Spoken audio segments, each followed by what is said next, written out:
ഇപ്പോൾ ഇന്ന് നമ്മൾ വർത്തമാന പത്രങ്ങളിലേക്ക് കടക്കുമ്പോൾ പ്രധാനമായും പരിഗണിക്കപ്പെടേണ്ടത് ഇന്നലത്തെ ഒരു 3 ഇനങ്ങളാണ്. ഞാൻ പറഞ്ഞു തന്നപ്പോഴൊക്കെ 2 ഇനങ്ങളൊക്കെ ആയി കുറഞ്ഞിട്ടുണ്ട്. നിബന്ധനകൾ 3, അതായത് സാക്ഷ്യപത്രങ്ങൾ 3, കോവിഡിൻ്റെ നെഗറ്റീവ് സർട്ടിഫിക്കറ്റ് 3 ദിവസം മാത്രം പ്രാബല്യത്തിലുള്ളത്. നിങ്ങൾക്ക് 1 മാസത്തിന് മുമ്പ് രോഗം വന്നു പോയിട്ടുണ്ടെങ്കിൽ പിന്നെ നിങ്ങൾക്ക് രോഗം വരില്ല. ആൻറ്റിബോഡീസ് എല്ലാം കൂടെ അലർട്ടായിട്ട് നിൽക്കും. അതുകൊണ്ട് അങ്ങനെ വന്ന് പോയതായിട്ട് നിങ്ങൾ പോസിറ്റീവ് ആയിരുന്നതായിട്ടൊരു സർട്ടിഫിക്കറ്റ് കൊണ്ട് കൊടുത്തു കഴിഞ്ഞാൽ നിങ്ങൾക്ക് യു ബിഗെയിം നെഗറ്റീവ് ലേറ്റർ. ഈ പറഞ്ഞതുപോലെ തന്നെയാണ്.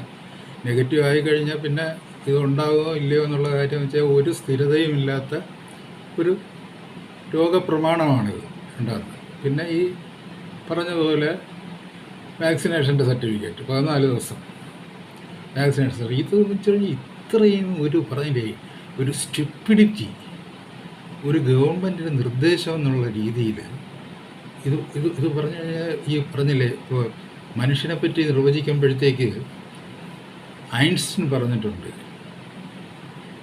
ഒരു ഡെഫിനേഷൻ കൊടുക്കാമെങ്കിൽ മനുഷ്യൻ്റെ സ്റ്റുപ്പിഡിറ്റി എന്ന് പറയുന്നത് ഇൻഫിനിറ്റാണ്, വങ്കത്തരം എന്ന് പറയുന്നത് അനന്തമാണ് എന്ന് ഐൻസ്റ്റീൻ പറഞ്ഞിട്ടുണ്ട്. അത്തരത്തിൽ അനന്തമായ വങ്കത്തരത്തിൻ്റെ ഏറ്റവും പ്രത്യക്ഷമായ സാക്ഷ്യം എന്ന നിലയിലാണ് മുണ്ടയിൽ വിജയൻ, വീണ ജോർജുമൊത്ത് ഇപ്പോൾ ഈ 3 സാക്ഷ്യപത്രങ്ങളുടെ കഥ നമ്മുടെ മുമ്പിൽ അവതരിപ്പിക്കുന്നത്. ഒരു ലീഗൽ സാങ്ക്ടിറ്റി ഇല്ല, മെഡിക്കൽ സാങ്ക്ടിറ്റി ഇല്ല, ഒന്നുമില്ലാത്ത സാംസ്കാരിക നിരക്ഷരതയുടേതായ ഒരു സാക്ഷ്യപത്രം.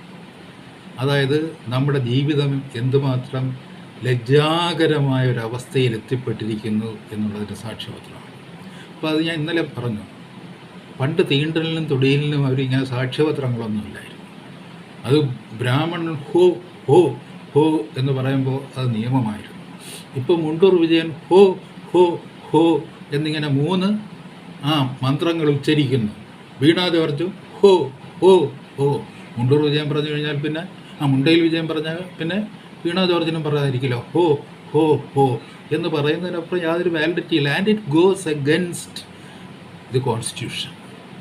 അത് പറഞ്ഞില്ല. ഇപ്പോൾ നമ്മൾ തീണ്ടലും തൊടിയിലും കോൺസ്റ്റിറ്റ്യൂഷന് വിരുദ്ധമാണ്, ഭരണഘടനാ വിരുദ്ധമാണ് എന്ന് പറയുന്നത് പോലെ തന്നെ ഈ പറയുന്ന നിബന്ധനകളും ഭരണഘടനാ വിരുദ്ധമാണ്. ഇത് ഞാൻ പറയുന്നതല്ല. ഇതിന് സമാനമായിട്ട് ഇന്നത്തെ ഇന്ത്യൻ എക്സ്പ്രസ്സിൽ നിങ്ങൾ നോക്കുക. ആദ്യത്തെ പേജിൽ തന്നെ new guidelines unlikely to stand legal scrutiny. ഇതിനാരും കോടതിയിൽ പോയിട്ട് യാതൊരു കാര്യവുമില്ല. അതായത് നമ്മൾ ഈ കോടതിയിൽ പോകുന്നത് എന്തെങ്കിലും സീരിയസ് ആയിട്ട് എന്തെങ്കിലും ചെയ്യുന്നവർക്കെതിരെയാണ്.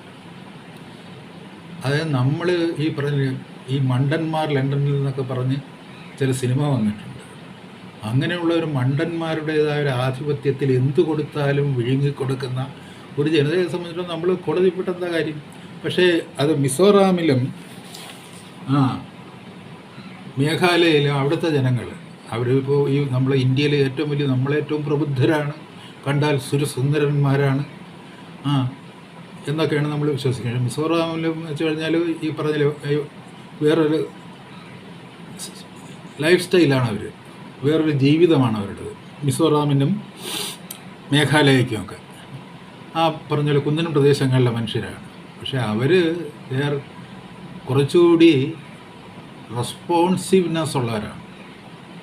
അതായത് റെസ്പോൺസീവ്നെസ് എന്ന് വെച്ചാൽ എന്താണ്? റെസ്പോണ്ട് ചെയ്യാനുള്ള ഒരു ശേഷി, പ്രതികരണ ശേഷിയുള്ളവരാണ്. അതിനാണ് റെസ്പോൺസീവ്നെസ് എന്ന് പറയുന്നത്. റെസ്പോൺസിബിലിറ്റി എന്ന് വെച്ചാൽ ഉത്തരവാദിത്തം. അതിനെപ്പറ്റി നമ്മൾ പറയണ്ട, അത് വേണ്ട.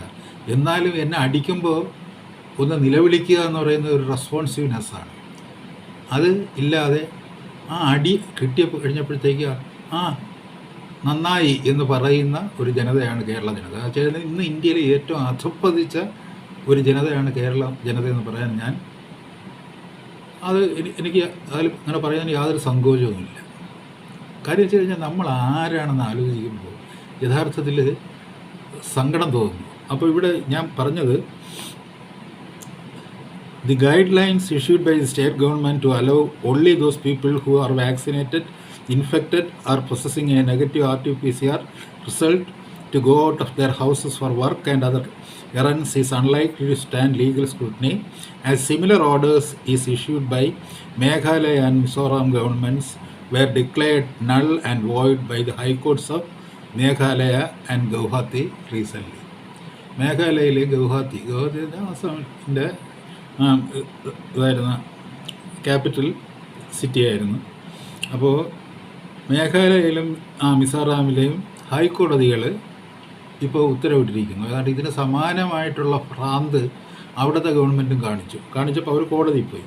The court cited relevant articles of the constitution that guarantee equality and ask governments not to discriminate. അതായത് ഈ ഭരണഘടനയിലെ ഏറ്റവും കൃത്യമായിട്ടുള്ള, ഏറ്റവും പ്രബലമായിട്ടുള്ള ഒരാഖ്യാനം എന്ന് പറയുന്നത് വിവേചനം, മനുഷ്യർ തമ്മിൽ, അതായത് പൗരന്മാർ തമ്മിൽ യാതൊരു തരത്തിലുള്ള വിവേചനവും പാടില്ല എന്നുള്ളതാണ്. അത് എനിക്ക് പറഞ്ഞില്ലേ, ഒരു സാധാരണ പൗരൻ എന്ന നിലയിലുള്ള അവകാശം നിങ്ങൾക്കുമുണ്ട്.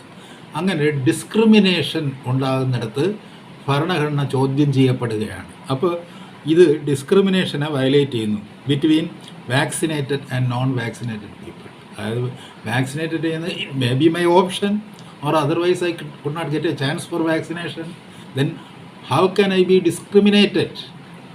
അങ്ങനെയാണെങ്കിൽ ഞാൻ വാക്സിനേറ്റഡ് അല്ലെന്ന് പറയുന്നത് because I am an underprivileged person. അപ്പോൾ അങ്ങനെ വാക്സിനേറ്റഡും അൺവാക്സിനേറ്റഡുമായിട്ടുള്ള ആളുകളെ അങ്ങനെ രണ്ടായിട്ട് ആളുകളെ ആ രീതിയിൽ തരംതിരിക്കാൻ പാടില്ല എന്നാണ് കോടതി പറഞ്ഞിരിക്കുന്നത്. The orders issued by various deputy commissioners in Meghalaya make it mandatory for shopkeepers, vendors, local taxi drivers and others could resume their business were cancelled on the Meghalaya court on June. അപ്പോൾ അതാണ് അവിടെ നിലവിലിപ്പോൾ ഒരു ഹൈക്കോടതി ഉത്തരവ് നിലവിലുണ്ട്. കാര്യം വെച്ച് കഴിഞ്ഞാൽ ഒന്ന്, ഇത് അസംബന്ധമാണ്.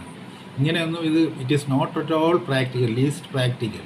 ഈ കടലാസൊക്കെ അവിടെ കൊണ്ടുവന്ന് കാണിച്ച് നമ്മൾ ഒരു സാധനം വാങ്ങുന്നതിന് മുമ്പ് കടയിൽ ചെന്നിട്ട് കടലാസൊക്കെ കാണിച്ചിട്ട് ഈ 3 കടലാസിൽ ഏതെങ്കിലും ഉണ്ട്, ഉടനെ തന്നെ കടലാസിൽ ഇത് കള്ള കടലാസാണെന്ന് അങ്ങനെ അവിടെ ഇരിക്കുന്ന ഷോപ്പ് കീപ്പർക്ക് ഈ ബിസിനസ് നടക്കുന്നതിൻ്റെ ഇടയിൽ ഇത് പരിശോധിക്കാൻ വേണ്ടി ആൾ നിർത്താൻ പറ്റും. അല്ലെങ്കിൽ പോലീസുകാർക്ക് അതാണ് ആ ജോലി. അവർക്ക് അത് സ്ക്രൂട്ടനൈസ് ചെയ്ത് അതിൻ്റെ ഈ വാലിഡിറ്റി അല്ലെങ്കിൽ അത് ജെന്യുവിനാണോ എന്ന് പറയാൻ പറ്റുമോ? ഒരു കടലാസ് കൊണ്ടുപോയിട്ട് എല്ലാം ചെയ്യാൻ ഇപ്പോഴത്തെ ഈ കാലത്തൊരു ഒരു ഫേക്ക് സർട്ടിഫിക്കറ്റ് ഉണ്ടാക്കുന്നതിന് ഒരു ബുദ്ധിമുട്ടുമില്ല. നമുക്കിപ്പോൾ ഒരു RT-PCR നെഗറ്റീവ് സർട്ടിഫിക്കറ്റിൻ്റെ ഒരു ഫോമാറ്റ് കിട്ടിക്കഴിഞ്ഞാൽ അതെങ്ങനെയാണ് എഴുതിയിരിക്കുന്നത് കണ്ടു കഴിഞ്ഞാൽ അതുപോലെ ഒന്നെടുത്ത് അതിൻ്റെ സ്ഥലത്ത് എൻ്റെ പേര് സബ്സ്റ്റിറ്റ്യൂട്ട് ചെയ്തിട്ടുണ്ട്, ഞാൻ ഒരു സർട്ടിഫിക്കറ്റ് എഴുതി കൊണ്ട് ചെന്ന് കഴിഞ്ഞാൽ എങ്ങനെയാണ് നിങ്ങളതെല്ലാം പറയുന്നത്?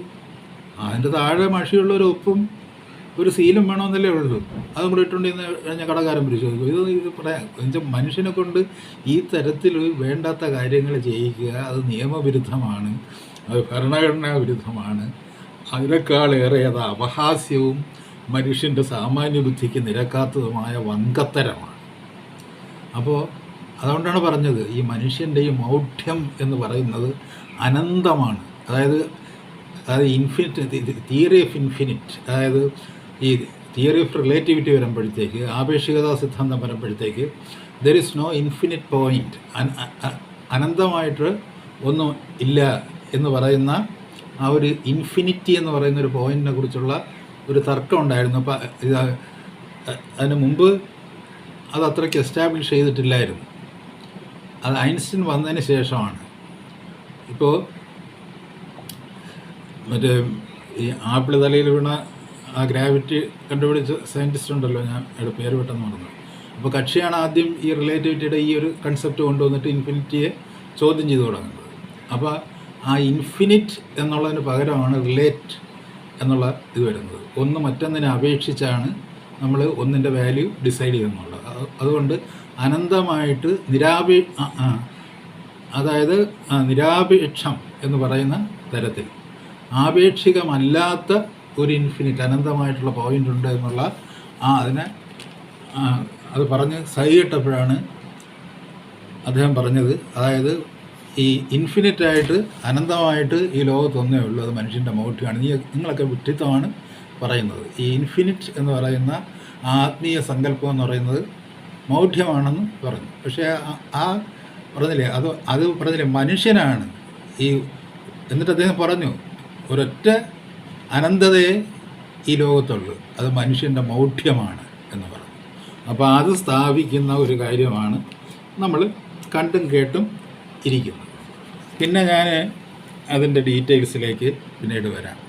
ഇപ്പോൾ ഇന്നലെ RT-PCR എടുത്തു കളഞ്ഞതിന് ശേഷം മരണത്തിൻ്റെ സംഖ്യയിൽ ഒരു വർധനവുണ്ടായിട്ടുണ്ട്. അതിൻ്റെ കാര്യകാരണങ്ങളിലേക്ക് ഞാൻ പിന്നീട് വരാം. അതിന് മുമ്പ് ഒരു 1-2 കാര്യങ്ങൾ, അതായത് ഇപ്പോൾ ഈ കാര്യം അങ്ങനെ നിൽക്കട്ടെ, ഇത് ഇപ്പോൾ നടക്കാനൊന്നും പോകുന്നില്ല, ആരും പരിഗണിക്കാൻ പോകുന്നില്ല. ഇങ്ങനെയൊക്കെ ഈ 3 കടലാസം വെച്ചുകൊണ്ട് ലോകത്ത് ആർക്കും കച്ചവടം ചെയ്യാൻ പറ്റില്ല, ഒരു കാര്യവും പറ്റില്ല. ബാങ്ക് മാനേജർമാർ പ്രൊട്ടസ്റ്റ് ചെയ്തിട്ടുണ്ട്.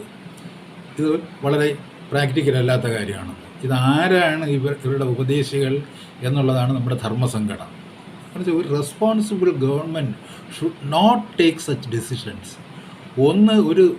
ഒരു കാര്യം ചെയ്തത് വഷളാണെന്ന് കണ്ടു കഴിയുമ്പോൾ അതിനേക്കാളും വഷളായിട്ടുള്ള കുറേ നിർദ്ദേശങ്ങളുമായിട്ട് ജനങ്ങളെ വരെയും ജനങ്ങളുടെ സ്വാതന്ത്ര്യത്തെയും സ്വൈരജീവിതത്തെയും തടസ്സപ്പെടുത്തുകയും ചെയ്യുക എന്നതിൽ കവിഞ്ഞ് വേറൊന്നുമില്ല. കാര്യം വെച്ച് കഴിഞ്ഞാൽ you are not able to ascertain anything for the last 1.5 year.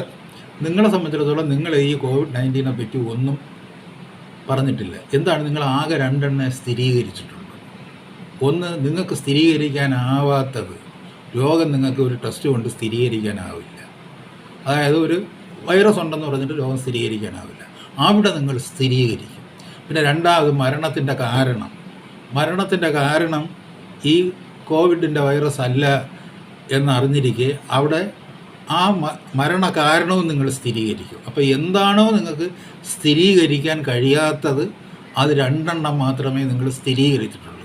മറ്റ് ഇതിൻ്റെ ഈ പ്രോട്ടോക്കോളും ഇതിൻ്റെ ഈ നിയമ നടപടികളുമൊക്കെ ഉണ്ട്, ഇതിൻ്റെ നടപടിക്രമങ്ങളുണ്ട്. നടപടിക്രമങ്ങളെന്ന് വെച്ചാൽ ആഴ്ചതോറും മാറിക്കൊണ്ടിരിക്കുന്നതാണ്. അത് അസ്ഥിരമാണ്, ഫ്ലൂയിഡ് സ്റ്റേറ്റിലാണ്. ഇപ്പോഴും അതൊരു ഫ്ലൂയിഡ് സ്റ്റേറ്റിലാണ്. മനുഷ്യൻ എങ്ങനെയാണ് പെരുമാറേണ്ടത്, ഈ ഒരു സൊസൈറ്റിയിൽ അവൻ്റെ മൂവ്മെൻറ്റ് എങ്ങനെയായിരിക്കണം എന്നുള്ളതിനെക്കുറിച്ച് അവനെ ഈ തുറുങ്കിലടയ്ക്കുക എന്ന് പറയുന്നൊരു ലക്ഷ്യത്തോടു കൂടി മാത്രം വളരെ അസ്ഥിരീകരിക്കപ്പെട്ട നടപടിക്രമങ്ങളുമായ ആഴ്ചതോറും മാറിമറിയുന്ന നടപടിക്രമങ്ങളുമായിട്ടാണ് നിങ്ങൾ വരുന്നത്. ഇപ്പോൾ ഏറ്റവും വലിയ രസം ഇതിൻ്റെ തെറാപ്പിയിൽ പോലും പറഞ്ഞില്ലേ മാറ്റങ്ങൾ വരുത്തുകയാണ്. 1.5 വർഷം കഴിഞ്ഞിട്ട് ഇത്രയും വർഷമായിട്ട് ഇന്നലെ വരെ പിന്തുടർന്ന് വന്ന നയങ്ങളിൽ മാറ്റം വരുത്തുകയാണ്. അതാണ് അതിൻ്റെ ഒരു പ്രധാന കാര്യം. അതിലേക്ക് ഞാൻ പിന്നീട് വരാം. അതിന് മുമ്പ് 2-3 പ്രശ്നങ്ങൾ എനിക്ക് പറയാതിരിക്കാൻ പറ്റില്ല. അത് ഒന്ന്, ഇപ്പോൾ നിയമസഭയിൽ ഗണേഷ് കുമാറിൻ്റെ ഒരു പരാതി, അത് വളരെ ജെന്യുവിനായിട്ടുള്ളൊരു കാര്യമാണ് അദ്ദേഹം പറഞ്ഞത്. അത് ഒരു ചോദ്യമേ ചോദിച്ചുള്ളൂ. നമുക്കിവിടെ പറഞ്ഞില്ലേ സൂപ്രണ്ടിങ് എഞ്ചിനീയർമാരും ചീഫ് എഞ്ചിനീയർമാരും ഒക്കെ ഉള്ളൊരു PWD ഡിപ്പാർട്ട്മെൻറ്റ് ഉണ്ടാക്കുമ്പോൾ ഈ കൺസൾട്ടൻസിക്കായിട്ട് ഈ കിഫ്ബി എന്ന് പറയുന്ന ഒരു സംഭവത്തെ ഇതൊക്കെ ഏൽപ്പിക്കുകയും അവർ നേരെ പണി നടത്താതിരിക്കുന്നതിൻ്റെ പേരിൽ റോഡ് പണി താമസിക്കുകയെന്ന് വെച്ച് കഴിഞ്ഞാൽ ആകെ ഇൻഫ്രാസ്ട്രക്ചറിനൊന്നും വേണ്ടിയാണ് അവർ പറഞ്ഞ് കാശ് കളക്ട് ചെയ്തുകൊണ്ട് വരുന്നത്. എന്നിട്ട് നിങ്ങൾ എന്തിനാണ് ഈ 72.7 കോടി രൂപയുടെ കൺസൾട്ടൻസി കൊടുത്തത് ചെയ്യിക്കുന്നത് വേറൊരു ഏജൻസിക്ക് എന്നൊരു ചോദ്യം ന്യായമായിട്ട് ചോദിച്ചു. അദ്ദേഹത്തിൻ്റെ അമ്മയെ കാണാൻ അദ്ദേഹത്തിന് പറ്റിയില്ല, അത് ട്രാഫിക് ജാം കൊണ്ടാണ്. അതുപോട്ടെ, ട്രാഫിക് ജാം എന്ന് പറയുന്നത് റോഡ് നന്നാക്കാത്തതുകൊണ്ടാണ്, റോഡ് നന്നാക്കാത്തത് അത് കിഫ്ബി ഏറ്റെടുത്തത് കൊണ്ടാണ് എന്നാണ് അദ്ദേഹം മനസ്സിലാക്കുന്നത്. അത് അദ്ദേഹത്തിൻ്റെ ആർഗ്യുമെൻ്റാണ്. അതിപ്പോൾ കിഫ്ബിക്ക് ഇപ്പോൾ ആരുടെ അച്ഛൻ മരിച്ചാലും അമ്മ മരിച്ചാലും അതിൻ്റെ CEO-ക്ക് കിട്ടുന്ന ഒരു കൊഴുത്ത ശമ്പളമുണ്ട്. ആ ശമ്പളം എവിടെ നിന്ന് വരുന്നുള്ളതാണ്. ഇവിടെ ഇപ്പോൾ എത്ര മന്ത്രിസഭയാണുള്ളത്. അപ്പോൾ അതിന് മറുപടിയായിട്ട് ഒരാൾ എണീറ്റ് നിന്ന് നിയമസഭയിൽ സംസാരിക്കുന്നുണ്ട്. അദ്ദേഹത്തിൻ്റെ പേര് മുഹമ്മദ് റിയാസ് എന്ന മറ്റാണ്. He suppose to be the PWD minister. അദ്ദേഹം പറഞ്ഞ വളരെ രസകരമായൊരു വാക്യമുണ്ട്. എന്താണ്? അതായത് കിഫ്ബി അവരുടെ ഫണ്ടിൽ നിന്ന് ഞങ്ങൾക്ക് ഇത്രയും കോടി രൂപ അലോട്ട് ചെയ്തിരിക്കുകയാണ്. കിഫ്ബി എന്ന് വെച്ചാൽ അത് കേന്ദ്രമാണോ? സംസ്ഥാന ഗവൺമെൻറ് PWDക്ക് ഫണ്ട് അലോട്ട് ചെയ്യാനായിട്ട് സൂപ്പർ പവറാണോ? അല്ലെങ്കിൽ സൂപ്പർ ക്യാബിനറ്റാണോ? എന്താണ് പറയുന്നത്? നമ്മളിപ്പോൾ ഒരു ഹയർ അതോറിറ്റി, ഫണ്ടുള്ളൊരു ഹയർ അതോറിറ്റി ഇപ്പോൾ പ്രാദേശിക തലത്തിലോ അങ്ങോട്ടും ഇങ്ങോട്ടോ ആവശ്യങ്ങൾക്ക് വേണ്ടി ഫണ്ട് അലോട്ട് ചെയ്യും. അതുപോലെ കേരള ഗവൺമെൻറ്റിന് ഫണ്ട് അലോട്ട് ചെയ്യാൻ എന്തായാലും കേരള ഗവൺമെൻറ് അച്ഛനാണ് കിഫ്ബി എന്ന് പറയുന്നത്. ഈ ഈ പറഞ്ഞില്ലേ, ഇയാൾക്ക് ഒരു നിമിഷം പോലും PWD മിനിസ്റ്റർ ആയിരിക്കാൻ അർഹതയില്ല. കാര്യം വെച്ച് കഴിഞ്ഞാൽ അയാൾ ആരാണെന്ന് അയാൾക്ക് തിരിച്ചറിഞ്ഞുണ്ട്. And he suppose to govern the PWD എന്ന് പറയുന്ന പബ്ലിക് വർക്ക്സ് ഡിപ്പാർട്ട്മെൻറ്റ് ഗവേൺ ചെയ്യാൻ ബാധ്യസ്ഥനാണ്. അയാൾക്ക് മുമ്പൊരു മന്ത്രി ഇവിടെ ഉണ്ടായിരുന്നു, ജി സുധാകരൻ എന്ന് പറയുന്നത്. അയാൾ എങ്ങനെയാണ് വർക്ക് ചെയ്തതെന്ന് പോയി എന്ന് പകർത്തി പഠിച്ചുകൊണ്ട് വരാൻ പറയണം. അതായത് കേരള ഗവൺമെൻറ്റിന് ഫണ്ട് അലോട്ട് ചെയ്യാൻ വേണ്ടിയുള്ള പവറുള്ള ഒരു ബോഡി കോർപ്പറേറ്റ്. അതെന്തിനാണ് കേരള ഗവൺമെൻറ്റിന് അപ്പുറം നിൽക്കുന്നത്? അങ്ങനെ ഫണ്ട് അലോട്ട് ചെയ്യുന്നപ്പോൾ കേന്ദ്ര ഗവൺമെൻറ് ഫണ്ട് അലോട്ട് ചെയ്യും, കേരള ഗവൺമെൻറ് വിവിധ പദ്ധതികൾക്ക് അലോട്ട് ചെയ്യും. എം പിമാർക്ക് കേന്ദ്ര ഗവൺമെൻറ് കൊടുക്കുന്നത് അത് കേന്ദ്ര ഗവൺമെൻറ് ഫണ്ടാണ്, അത് അലോട്ട് ചെയ്യും. MLA അത് കേരള ഗവൺമെൻറ് വരുന്ന ഫണ്ടാണ്, ഫണ്ട് ആ പ്രാദേശിക പ്രവർത്തനങ്ങൾക്കായിട്ട് അലോട്ട് ചെയ്യും. അതുപോലെ കിഫ്ബി PWDക്ക് അലോട്ട് ചെയ്തിരിക്കുന്നു പോലും. അലോട്ട് ചെയ്യാൻ അവൻ ആരാ ഈ കിഫ്ബി എന്ന് പറയുന്നത്? By which legal authority he allots funds? ഒരു അതോറിറ്റിയും ഇല്ല. ഒരു ബോഡി കോർപ്പറേറ്റ് ഇപ്പോൾ പറഞ്ഞില്ലേ, നമുക്കിപ്പോൾ അംബാനി അല്ലെങ്കിൽ അദാനി നമുക്ക് 1000 കോടി രൂപ നമുക്ക് തന്നു. It is not an allotment, it is a donation. ഇവിടെ അതല്ല. കിഫ്ബി എന്ന് പറയുന്നത് it is not an independent organisation. നിങ്ങൾക്ക് അങ്ങനെ പറയാൻ പറ്റില്ല. അവൻ വാങ്ങുന്ന കടത്തിൻ്റെ, അവൻ തിന്നുന്ന തീറ്റയുടെയും കൂലി കൊടുക്കുന്നത് കേരള ഗവൺമെൻറ്റാണ്. അവൻ്റെ CEO എത്ര ലക്ഷമാണ് ഒരു മാസം ശമ്പളമായിട്ട് കൈപ്പറ്റുന്നത്, അതിൻ്റെ കാശ് കേരള ഗവൺമെൻറ്റിൻ്റെ പേരിൽ എഴുതി വാങ്ങുന്നതും അല്ലെങ്കിൽ കേരള ഗവൺമെൻറ് ടാക്സും റവന്യൂ ആയിട്ട് വന്നു ചേരുന്ന കാശാണ്. ആ കാശാണ് അവൻ തിന്നുന്നത്. കേരള ഗവൺമെൻറ്റാണ് അവനെ തീറ്റുന്നത്. എത്ര തിന്നാലും മതിയാവാതെ പറഞ്ഞില്ലേ, ഈ ഫിനാൻസ് സ്ഥാപനങ്ങളിലും കറങ്ങി നടന്ന് അതിലെല്ലാം ഓഹരി പറ്റി, പിന്നെ കയറാവുന്നിടത്തൊക്കെ കയറി ഇറങ്ങാവുന്നിടത്തൊക്കെ ഇറങ്ങി തിന്നുകൊണ്ടിരിക്കുന്നു ഈ തീറ്റിമാടന്മാരെ തീറ്റുന്നത്. അവർ ഒരു മാസം തീറ്റാൻ ഈ കിഫ്ബി ബോർഡിലെ നോൺ ഗവൺമെൻറ്റലായിട്ടുള്ള ഒരു വിഭാഗം ഉണ്ടല്ലോ, അതിൽ പ്രധാനിയായിട്ടുള്ള CEO ഉൾപ്പെടെയുള്ള ഒരാളെ തീറ്റാൻ കേരള ഗവൺമെൻറ്റിൻ്റെ അല്ലെങ്കിൽ പബ്ലിക് ട്രഷറിയിൽ നിന്ന് അല്ലെങ്കിൽ കേരള ഗവൺമെൻറ്റിൻ്റെ ബാധ്യതയായിട്ട് എത്ര കോടി ഒരു വർഷം കൊടുക്കേണ്ടി വരും എന്നുള്ള കാര്യം ആദ്യം ആലോചിക്കുക. ഇവനൊക്കെ നടത്തുന്ന സഞ്ചാരത്തിന്, ഇവനൊക്കെ കൊടുത്തിരിക്കുന്ന സൗകര്യത്തിന് എന്ത് വേണ്ടി വരുമെന്ന് ആലോചിക്കുക. എന്നിട്ട് അവൻ ഇങ്ങോട്ട് അലോട്ട് ചെയ്തു പോലും. അതായത് ഗവൺമെൻറ്റിൽ നിന്ന് പണം വാങ്ങി അത് തിന്ന് ജീവിക്കുന്നവന്മാർ കേരള ഗവൺമെൻറ്റിന് എങ്ങനെ അലോട്ട് ചെയ്യുന്നത്, PWDക്ക് എങ്ങനെ അലോട്ട് ചെയ്യുന്നത്? അവരെന്താ സൂപ്പർ പവറാണ്? അങ്ങനെ ഒരു സൂപ്പർ പവറും ഇല്ല. കാര്യം വെച്ച് കഴിഞ്ഞാൽ രാജ്യത്തെ ഒറ്റുന്നതിനും വഞ്ചിക്കുന്നതിനും ഈ 72.7 കോടിയുടെ ഒരു കൺസൾട്ടൻസി ഉണ്ടാക്കി പൊതുഖജനാവിൽ ചോർച്ച ഉണ്ടാക്കുന്നതിന് ശ്രമിച്ചുകൊണ്ടിരിക്കുന്ന ഒരു സംഘം, ഒരു ബോഡി കോർപ്പറേറ്റ് എന്ന് പറയുന്നത് നമ്മുടെ സംസ്ഥാന സർക്കാരിൻ്റെ സാമ്പത്തിക ഭദ്രതയെ തകർക്കുവാൻ വേണ്ടി, അതിന് പിളർക്കുവാൻ വേണ്ടി ആസൂത്രണം ചെയ്യപ്പെട്ട വേൾഡ് ബാങ്കിൻ്റെ നിർദ്ദേശാനുസരണം രൂപീകരിക്കപ്പെട്ട ഒരു സമിതിയാണ്. അത് നമ്മൾ മനസ്സിലാക്കണം. നമ്മളെ തറപറ്റിക്കുക, കടക്കാരാക്കുക, നമ്മളെ നിലത്ത് ഇഴയിക്കുക, നിലത്തിഴയുമ്പോൾ നമ്മളെ ചവിട്ടുക എന്നുള്ളതാണ് കോർപ്പറേറ്റ് ക്യാപിറ്റലിസത്തിൻ്റെ ലക്ഷ്യമെന്ന് പറയുന്നത്. ആ കോർപ്പറേറ്റ് ക്യാപിറ്റലിസത്തിൻ്റെ ദൂതനായ ലോക ബാങ്ക് ഈ ആഗോളവൽക്കരണ കാലം മുതൽ രൂപപ്പെടുത്തിയ ഒരു പദ്ധതിയാണ്. 1999 കിഫ്ബിയുടെ ആക്ട് വരുന്നത്. നമ്മൾ ആലോചിക്കണം. 95 ഇവിടെ അതിൻ്റെ തുടക്കമാകുന്നു, 99 ഇതിൻ്റെ ആക്ട് വരുന്നു. ആക്ട് വരുന്നത് നമ്മൾ ചതിക്കാൻ വേണ്ടിയാണ്. അപ്പോൾ ഈ പറഞ്ഞില്ലേ, ഈ നാണം കെട്ട PWD മിനിസ്റ്റർ എണീറ്റെന്ന് പറയാണ്, ഞങ്ങളുടെ കൈക്കൊമ്പിളിൽ കോരൻ മുണ്ടയിൽ വിജയൻ അപ്പുറത്തിരിപ്പുണ്ട്.